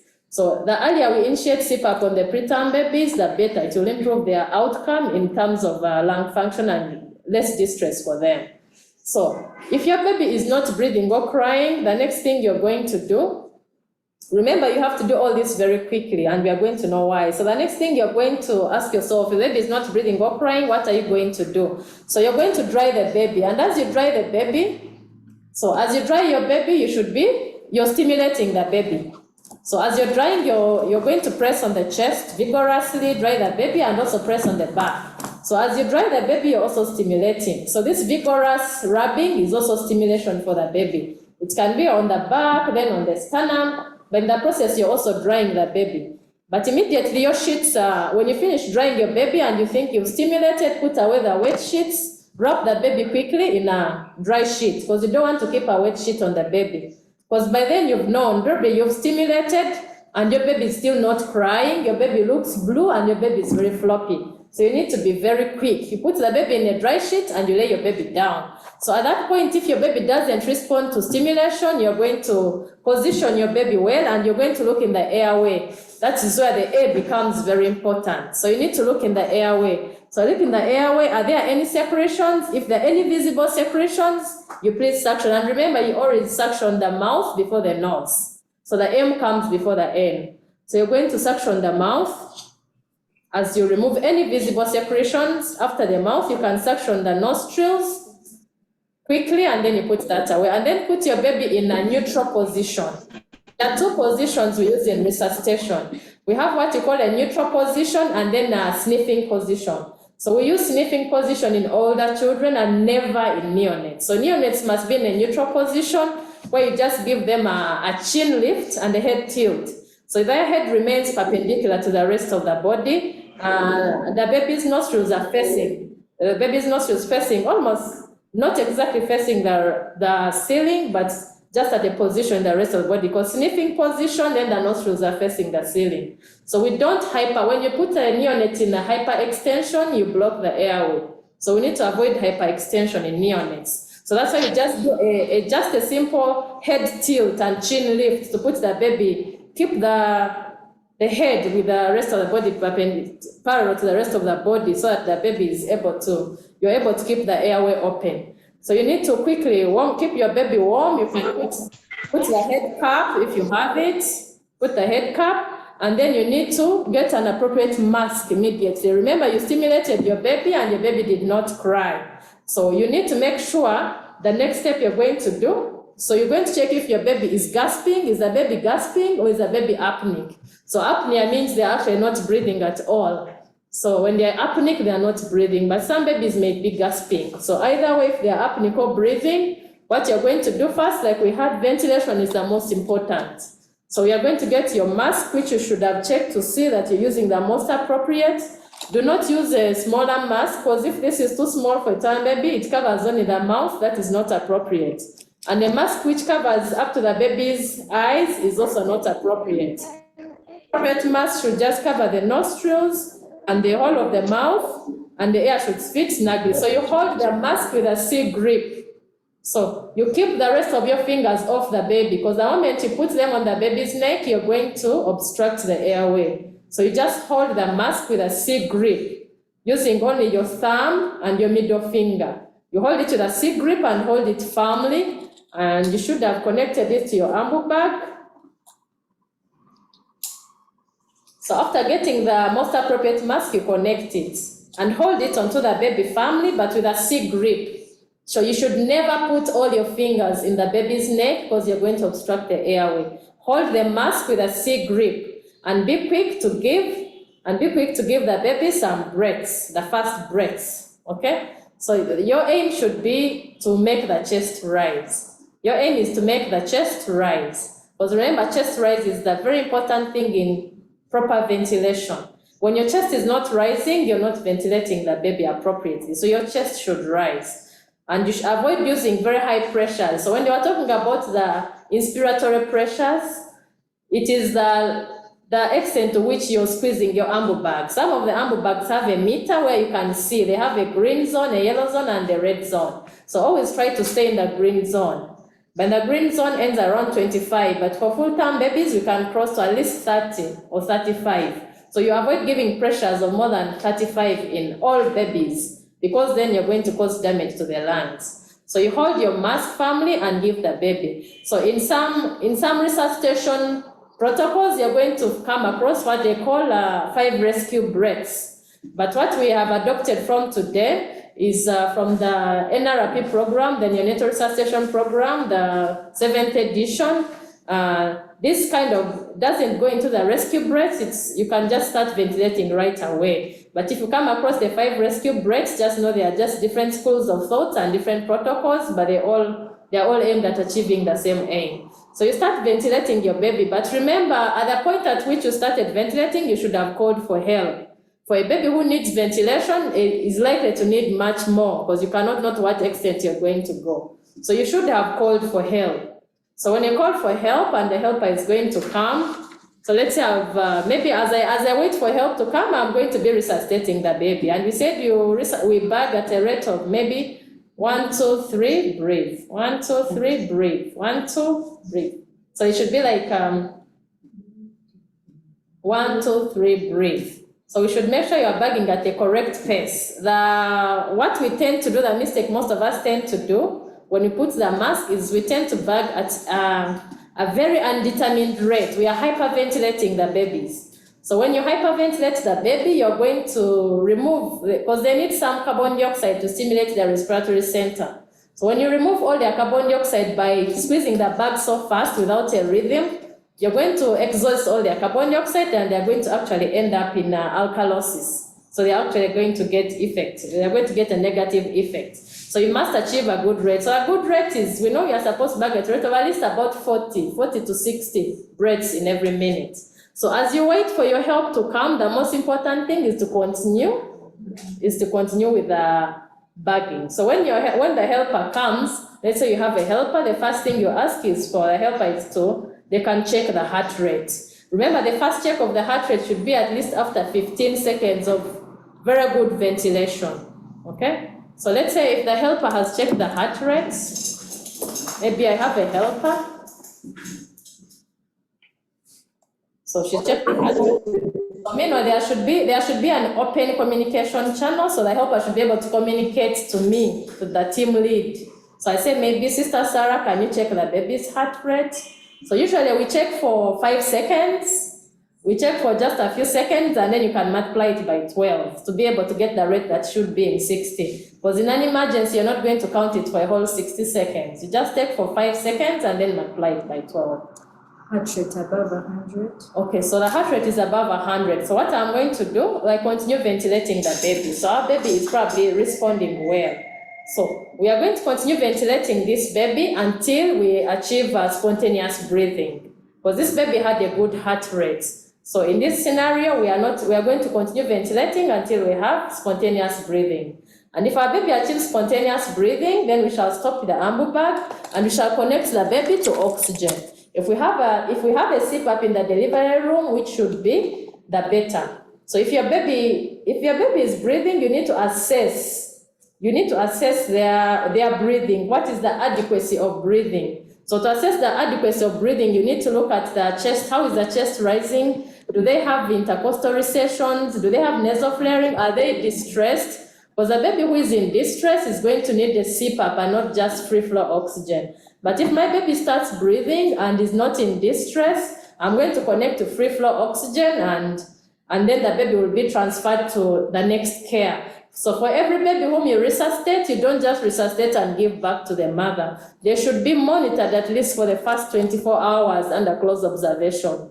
Because you know some babies can deteriorate and actually need more intensive care. Some babies will continue and improve. So you're going to connect your baby to oxygen, transfer to the next level of care, which should be maybe the special care unit or the neonatal intensive care unit, whatever you have in the facility. And if you resuscitated your baby and your baby had scored low, if you're in a facility where the baby can't be cared for, that is the point at which you should consider referring the baby to the next level of care. For example, if your baby had a very low score of like 2 in the first minute, and you have resuscitated and you've successfully resuscitated and your baby is breathing, please do not give that baby to the mother or leave the baby without care. The best would be when your baby is already breathing, is on oxygen, look for an ambulance, transfer the baby to the next level where they can be cared for. And if in your hospital you have a special care unit, a newborn corner, wherever, every baby resuscitated should at least be observed for 24 hours before you give them to their parents if they are okay. So this is a scenario for a baby who just needed positive pressure ventilation and just to start breathing. And this is what is going to happen in most of our babies. Most of them just need that first stimulation. But what is the catch point in this PPV is that you must beat the golden minute. So the golden minute is 60 seconds from the time the baby came out, from the time the baby was born, to the time that you initiate the first breath. So it must happen within the first 60 seconds of life. That is the golden minute. So what is the importance of the golden minute? So the golden minute is very critical because remember, if your baby has come out and is not breathing, you do not know for how long they have not been breathing. Maybe it happened at the time of birth, if it was obstructed labor. For some babies, they could have spent more hours without breathing. But what you need to do to beat the golden minute is because when we start ventilating them in the golden minute, then we are able to reverse some of the effects. We are going to be able to reverse some of the effects that could have happened to the brain. Because hypoxia to the brain, 3 to 5 minutes, they are going to get irreversible brain damage. So if we want to reverse some of this hypoxia that has happened to the brain, we must act in the golden minute. So one of the important things you need to learn today is that golden minute is very critical and very important. It's not a good thing for you to resuscitate your baby and you do not take time into consideration. Your babies may live, but they are going to live with a poor quality of life. That's why some members were asking what will happen to the brain of that child later in life. We may not know now, but we know for a fact all babies who have scored low are likely to have a long-term deficits. But for you to reduce the severity of some of these deficits, always make sure ensure to make the golden minute your target. So this golden minute is very, very important. And so the first thing we should learn today, the first thing we've learned that ventilating the lungs is the most important thing in resuscitation. But the golden minute, so it comes with a time frame. Because it is okay if your baby can start breathing, but if you've started after 5 minutes, your baby is already going to get irreversible brain damage. So you have already compromised their quality of life, and that is also not good. And yet, if you could have acted early, you're going to give this baby a good quality of life. So always remember, in resuscitation, you're not just aiming to make your baby survive, but also think about the quality of life that you're going to give them. So this was the first scenario. So we are going to see a different scenario. So supposing I received my baby and I've done PPV. So I've called my assistant to check the heart rate.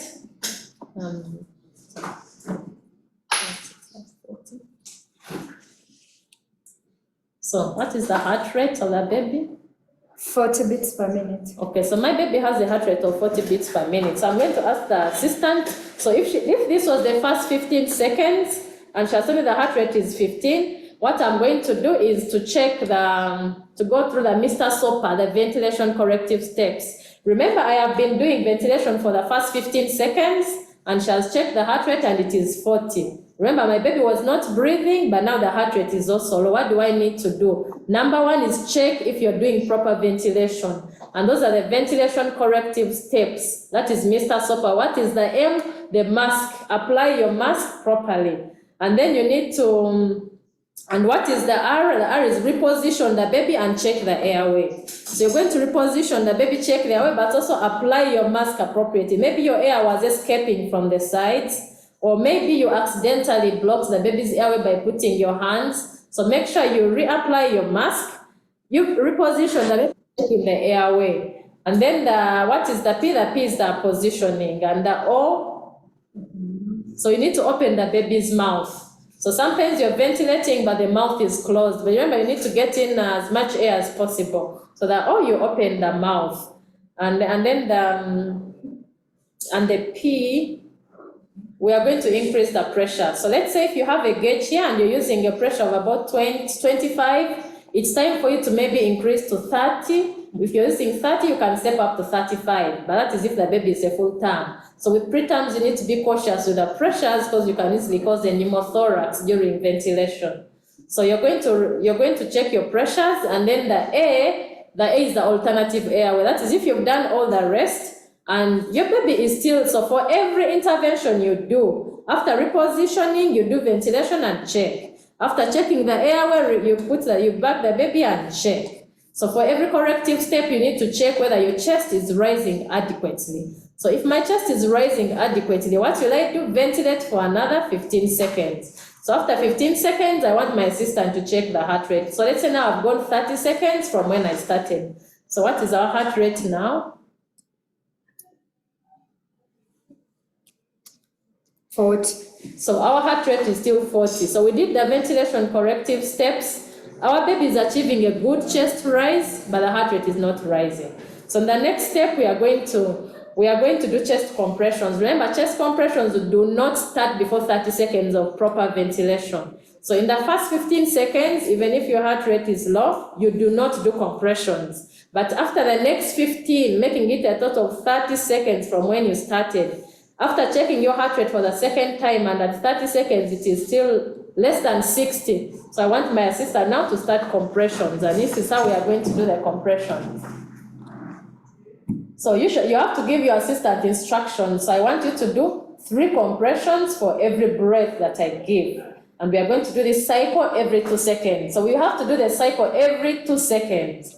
So I'm going to do breathe, 1 and 2 and 3, breathe, 1 and 2 and 3, breathe, 1 and 2 and 3, breathe, 1 and 2 and 3, breathe, 1 and 2 and 3, breathe, 1 and 2 and 3, breathe, 1 and 2 and 3, breathe, 1 and 2 and 3. breathe. So it is very important, and to go back to the basics of compressions, you need to press your fingers at the right place, you know, like a third way at the sternum, just a bit on the left side, because remember you're compressing the heart against the spine to be able to achieve a heartbeat.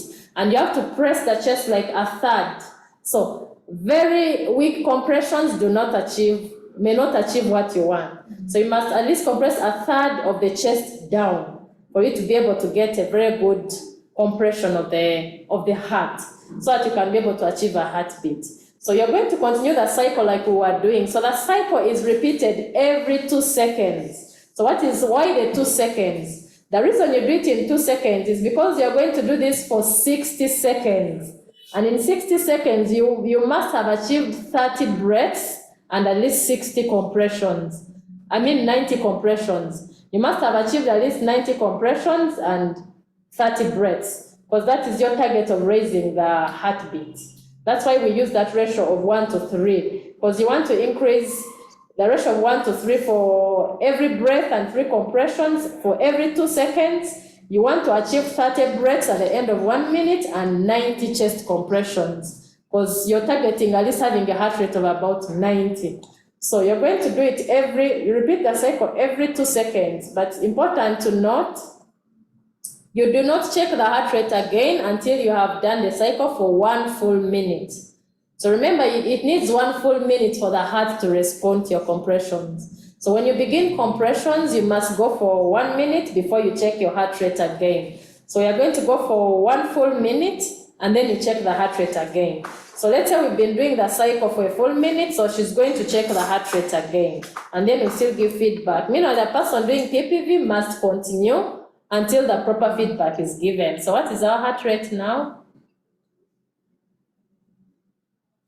50 beats per minute. So our heart rate is 50. So we've compressed for 1 minute. We are going to do another cycle. So we are going to compress again, but remember, we shall still make sure we are doing proper ventilation. The chest is rising, so we can do the cycle. 1, 3 compressions for every breath. We can start. 1 and 2 and 3. Breathe. 1 and 2 and 3. Breathe. 1 and 2 and 3. Breathe. 1 and 2 and 3. Breathe. 1 and 2 and 3. Breathe. 1 and 2 and 3. Breathe. So remember, when you're doing compressions, every after the compressions, the person who is doing compressions should release their hands off the chest a bit, because you want to give chance for the chest to rise. So the person compressing should not keep holding the chest down, but they just get their hands off the chest, at least for that second that you're giving the breath, because you want to give the chest a chance to rise and not hold it down. So you're going to continue the cycle and maybe check again after another 15 seconds, another 30 seconds, because this time we had already gone for a minute. So after 30 seconds, you can check again. And our heart rate? Still 50. Also, our heart rate is still low. We have done proper ventilation. We have done chest compressions maybe for 1.5 minutes, and our heart rate is still low. So this is a baby who is going to need adrenaline. So I'm going to send my assistant to go and get adrenaline. So the epinephrine that we have in most of our facilities is written on it's 1 in 1,000 because it's 1 milligram per meal. And we have seen in the presentation, we need epinephrine of 1 in 10,000. So you're going to get that 1 ml of epinephrine and mix it. You add in 9 ml of sterile water for injection. So you're going to make 10 ml. So in those 10 ml, the dose becomes 0.1 milligrams per meal. And that is the 1 in 10,000 that you're going to use. Because if we are going to give it IV, so our baby has no line, so what we are going to do in resuscitation, we use the umbilical vein, because the umbilical vein is still there. So we are going to look she's going to get the dose, the right dose for the baby, because the doses were there in the presentation, but the IV dose is 0.01 milligrams per kg. So she's going to, you the team leader, you must give instructions. Get the 1 ml of epinephrine, add in 9 ml of sterile water, and then you draw for me 0.3 of that. So you give such straight instructions to your helper. If you don't give proper instructions, then there'll be room for errors, there'll be room for wrong doses.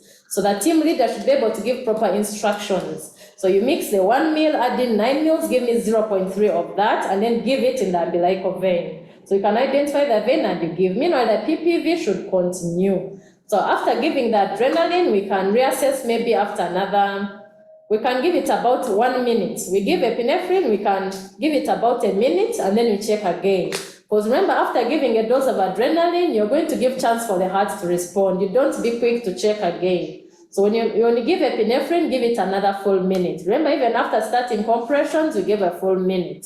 So after that full minute, you're going to reassess, which is good. So we've done compressions, we've given epinephrine. Meanwhile, you do not stop the chest compressions, okay? You're going to continue the chest compressions until, so you may need a third helper when it involves giving drugs to the baby. Because you're going to continue the compressions, you're going to continue doing your cycle of 1 to 3. 1 breath for every 3 compressions, repeated every 2 seconds. Because you're aiming to achieve at least 30 breaths and 90 compressions in every minute.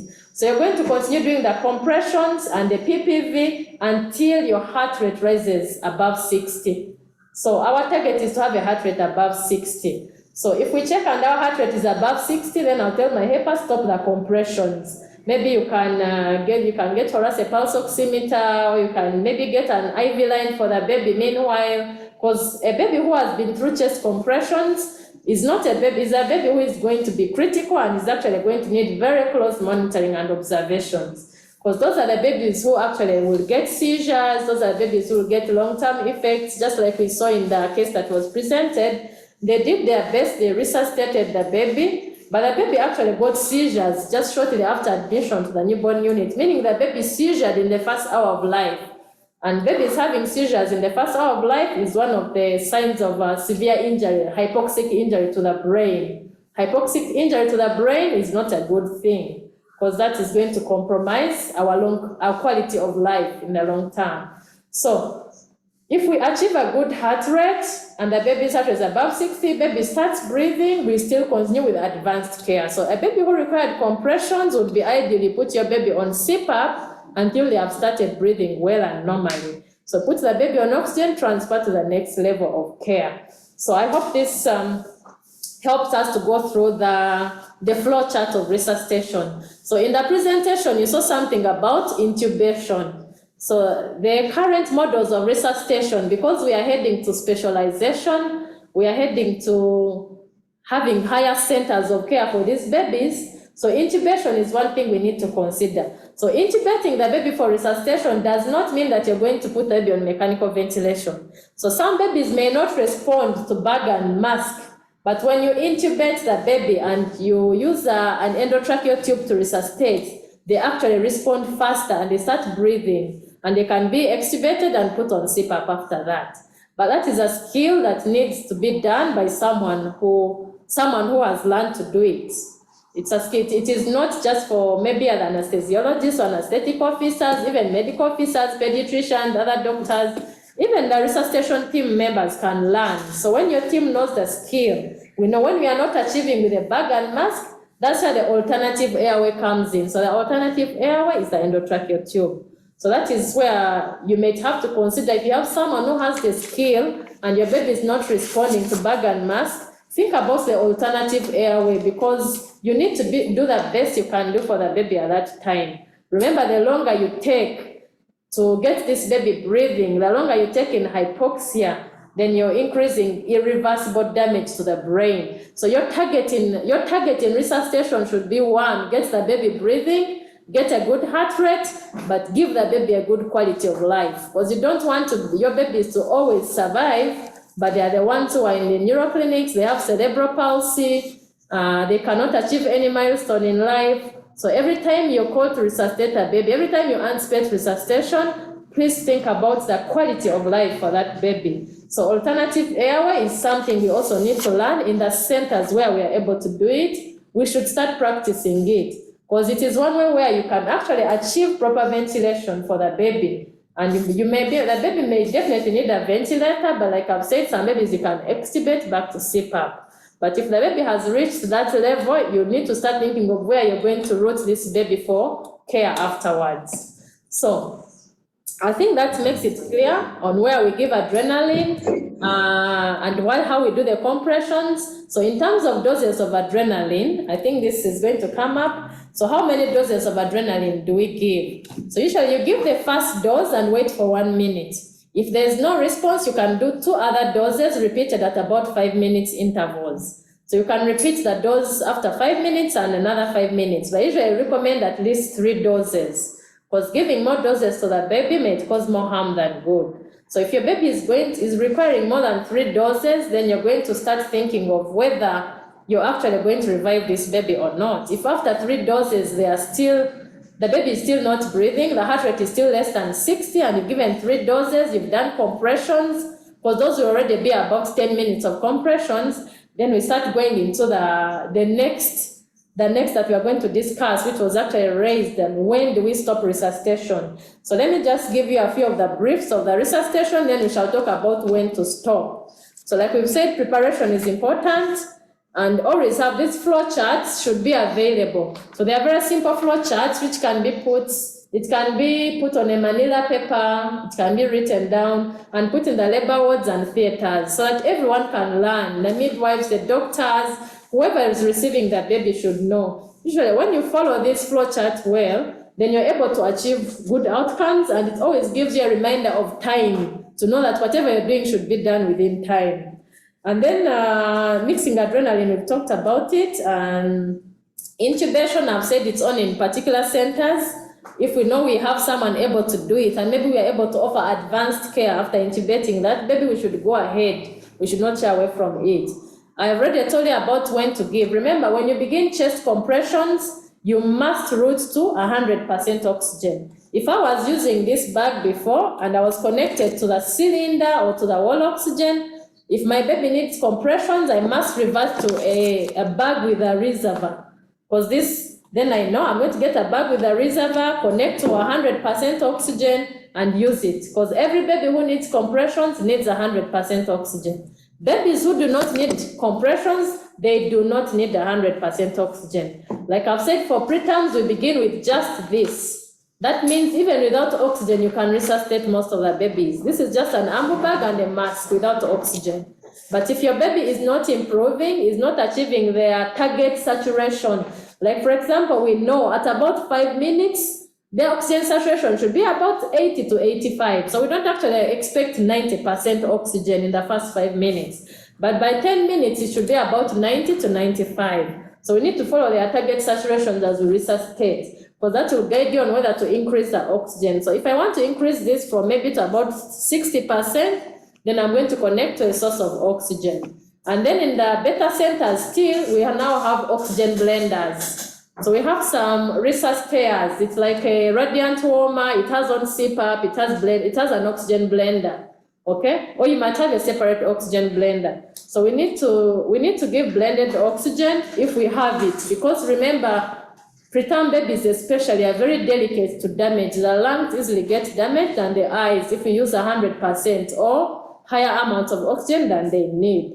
So we need to think about the oxygen concentration that we are delivering. And then when you have done everything, let's say you've started your ventilation in the golden minute, you've done everything right, but things can go wrong. We cannot, there are times when we cannot reverse the status quo. So there are going to be times when you need to ask yourself whether to continue or to proceed. So how are you going to make that decision? So this should be, the team leader should always be involved in this. So when do you actually stop resuscitation? When do you decide that this baby is not revivable and we are going to stop there? So the first scenario is very easy and obvious. Let's say this baby maybe came out, baby was flat, had nothing, no cardiac activity, no heartbeat. You have done your PPV, you have done chest compressions, you have done 3 doses of adrenaline, and the baby you don't hear any heartbeats, you don't see any gasps or any breaths. So really, if you've gone about 15 to 20 minutes, about 15 minutes is enough if you have not achieved anything. If you've not achieved any heartbeat, not achieved any gasp or breath, and you've gone 15 minutes of effective ventilation and compressions, it is enough to actually counsel the parents, inform them of everything that you did. And sometimes you just have to stop because end of life is part of health care. So we have to deal with end of life when it comes. So if you've not achieved anything in 15 minutes of everything effective, you have to stop there and inform the parents. Because there will be no benefits of going beyond 15 minutes when there is no single breath, no single heartbeat. You've given 3 doses of adrenaline, you've done chest compressions for 15 minutes. So there will be no benefit of going forward. Because even then we know by 15 minutes, we have already severe irreversible damage to the brain. So that is a baby, that's a time you can stop when there's nothing at all. So there are many scenarios we encounter, and these scenarios we've seen in real life. One, you may have a heartbeat, but you don't have breathing. So if your heartbeat is more than 60, after your compressions or adrenaline, heartbeat is more than 60, maybe it is 90 to 100, maybe it is 80, but it's more than 60. But your baby is still not breathing. Please continue doing the ventilation, the positive pressure ventilation, go through the corrective steps, and at least give the baby chance. This is a baby whom you may consider putting in an alternative airway just for the sake of resuscitating the baby. Because if your baby has a heartbeat, it may not be very ethical to declare that baby dead and you stop there. If there's a heartbeat, please go on. At least go on for at least 30 more minutes. 30 more minutes of PPV, and then a clinical decision should be made depending. Does this baby need to be referred to the next level of care? Can we put in an alternative airway and refer the baby? Or if we don't have anywhere, any higher level of care, we can refer the baby, then you need to consider whether to, after about 40, 45 minutes, you've not achieved any breaths, maybe your heartbeat is there because of adrenaline. Those are also decisions you can make to stop ventilation.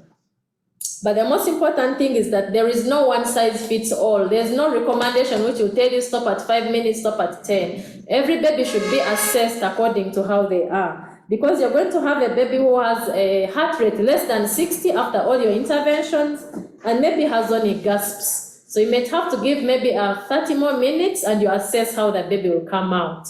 For some babies, ultimately what I'm driving at is some babies will respond, some babies will not respond. Sometimes we shall achieve good outcomes, but sometimes bad outcomes are inevitable. But let's always aim for doing our best and making sure we've done what we ought to do. So to summarize all this, please always remember the golden minute.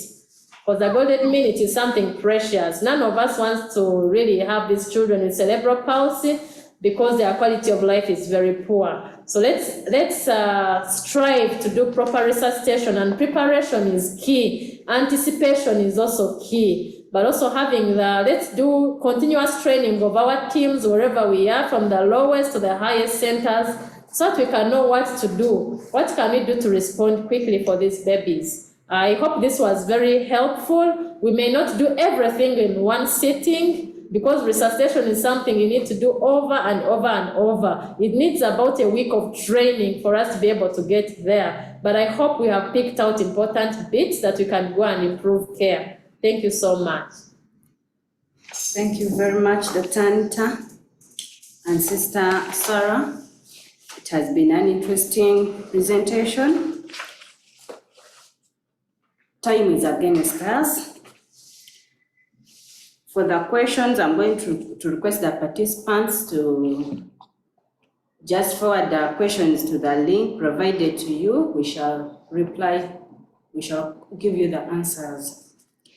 Then I'm going to request Dr. Anita to summarize in 2 minutes the post-resuscitation care. Okay, thank you so much, Sister Claire. So when you, I think I already hinted on this, but let me summarize it. So like I said before, when you have resuscitated your baby successfully and your baby is now okay, so what we need to do in post-resuscitation care is summarized in the word stable. Stable. So where the S stands for blood sugar. So it's summarized in the word stable. That is the post-resuscitation care.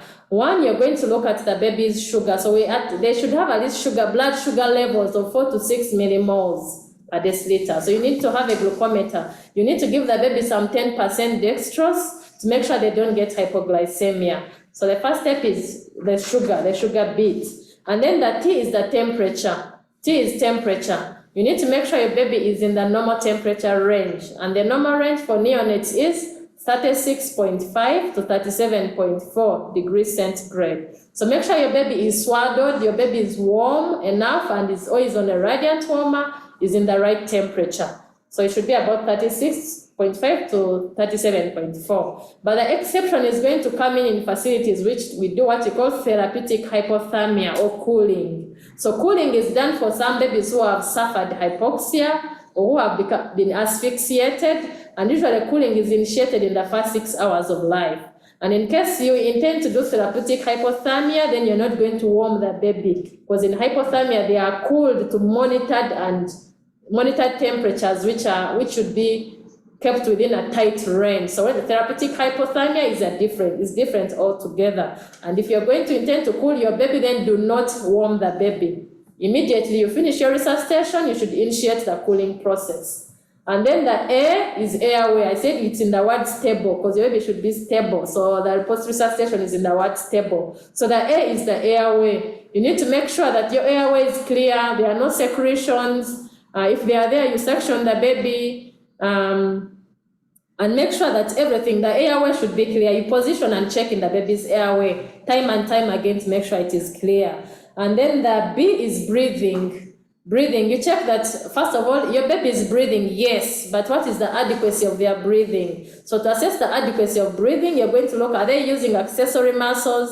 Is the baby having distress? Or they just have nasal flaring? So you decide whether they need free flow oxygen or CPAP, or they are going to need maybe mechanical ventilation, in which case you refer to the higher level of care. And if you intend to refer the baby, always do it at the earliest opportunity to reduce long-term complications. And then the L is in the what labs, what investigations do you need to do? So you need to do a complete blood count, you need to do a blood group. If you have access to a blood gas, you can do a blood gas analysis for the baby. That is the L, what lab investigations you need to do during your stabilization process. And then the final one, the E, is emotional support. Most times we resuscitate, but we are doing it alone. We do not involve parents in any of what we have done. Because it was an emergency, we did what we had to do. But can you go back and explain to the parents, your baby was not breathing, we had to do this, we had to do this, and we had to do that. So they are going to be able to know that their baby needs continuous care. So a baby who has been resuscitated should be closely monitored. And like I've said, they should not be given to their parents right away. They should be sent to the special care units, to the baby corners, or to the neonatal intensive care units, depending on what level and what is there. So they receive the appropriate care according to how they are. So the post-resuscitation care, I've summarized it in the word stable, and that's what you should do. And remember, the final E, always tell the parents and involve them in care, because ultimately they are going to be with this baby more than you. Thank you so much. Thank you, Dr. Anita. My participants, thank you for participating. Now I want you to take your videos. You unmute yourselves and say hi to us. Thank you.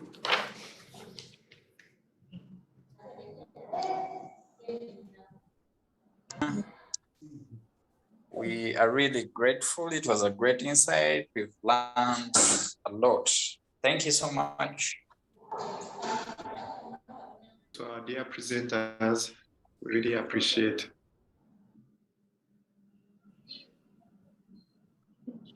Dr. Anita, the team, it was so nice. Thank you for everything. We really appreciate it. I've learned a lot. Thank you. Dr. Anita, thank you so much. Your presentation was good. I remember when I was reviewing in Mulago, Kawempe, we used to really care for those neonates. This is great. Thank you. Thank you for your presentation. Thank you, Dr. Anita, for the presentation. I don't remember the time. Thank you so much. And I work in NICU as well. Thank you, Dr. Anita, for the presentation. Hello. Thank you so much. Hello. The videos, please. The nurses. I want to thank them nurses and the doctor for the great work done. Thank you all. Thank you so much. Thank you very much, Anita. Sister Sarah, Dr. Anita has been Experts, thank you so much for attending. This is our last session this year. We shall have more sessions next year. I request that we could mute and then take our screenshots. We can have an open session after the end of the screenshot, but we are happy to have you. Those that have not answered the polls, we request you to click on the answers of your choice and then you submit. We are going to forward the answers so that you know how you answered the polls. There's no problem in answering polls wrongly, they just help us to learn. So I request us to click on the polls, and after the polls, we shall go ahead and take our screenshots. And would like everyone to put on their video because this is our last session this year. We've done sessions since 2021 November. Some people have been with us up to now. We really appreciate you. We have more sessions coming next year, and we shall have more experts coming in. Lastly, we have a WhatsApp group. Those who want to join the WhatsApp group, you are welcome to share with me your phone number so we can add you to the WhatsApp group. That's where some of the questions that you forwarded are answered. We shall add the experts and then the questions are answered. Thank you so much. I'm not seeing people's videos.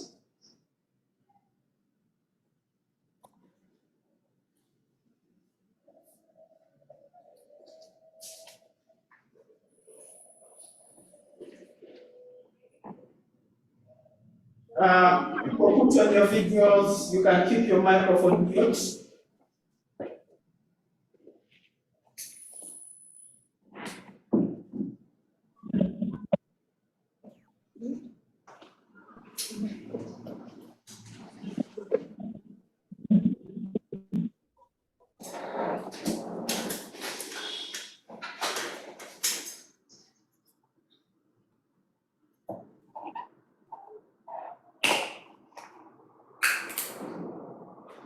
Thank you those that have put on their videos. We can see you. Our former moderator, Leaf, we are happy to see you attend our session. Our regular participants, thank you for attending.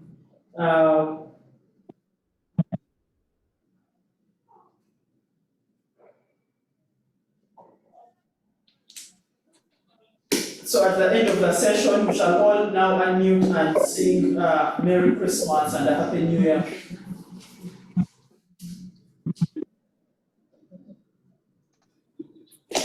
Thank you for your presentation, and I'm very glad to be part of this meeting, and I appreciate for your good presentation. Thank you so much. I'll request our experts and moderators to sing for us Merry Christmas and a Happy New Year.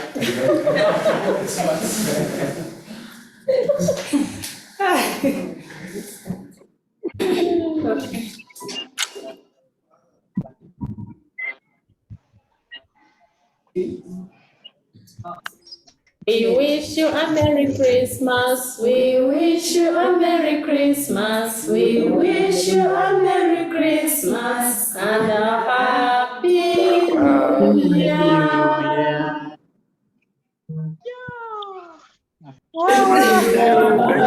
Thank you. Bye-bye. We are happy to have you. Merry Christmas and a Happy New Year. Merry Christmas. Bye. Thank you.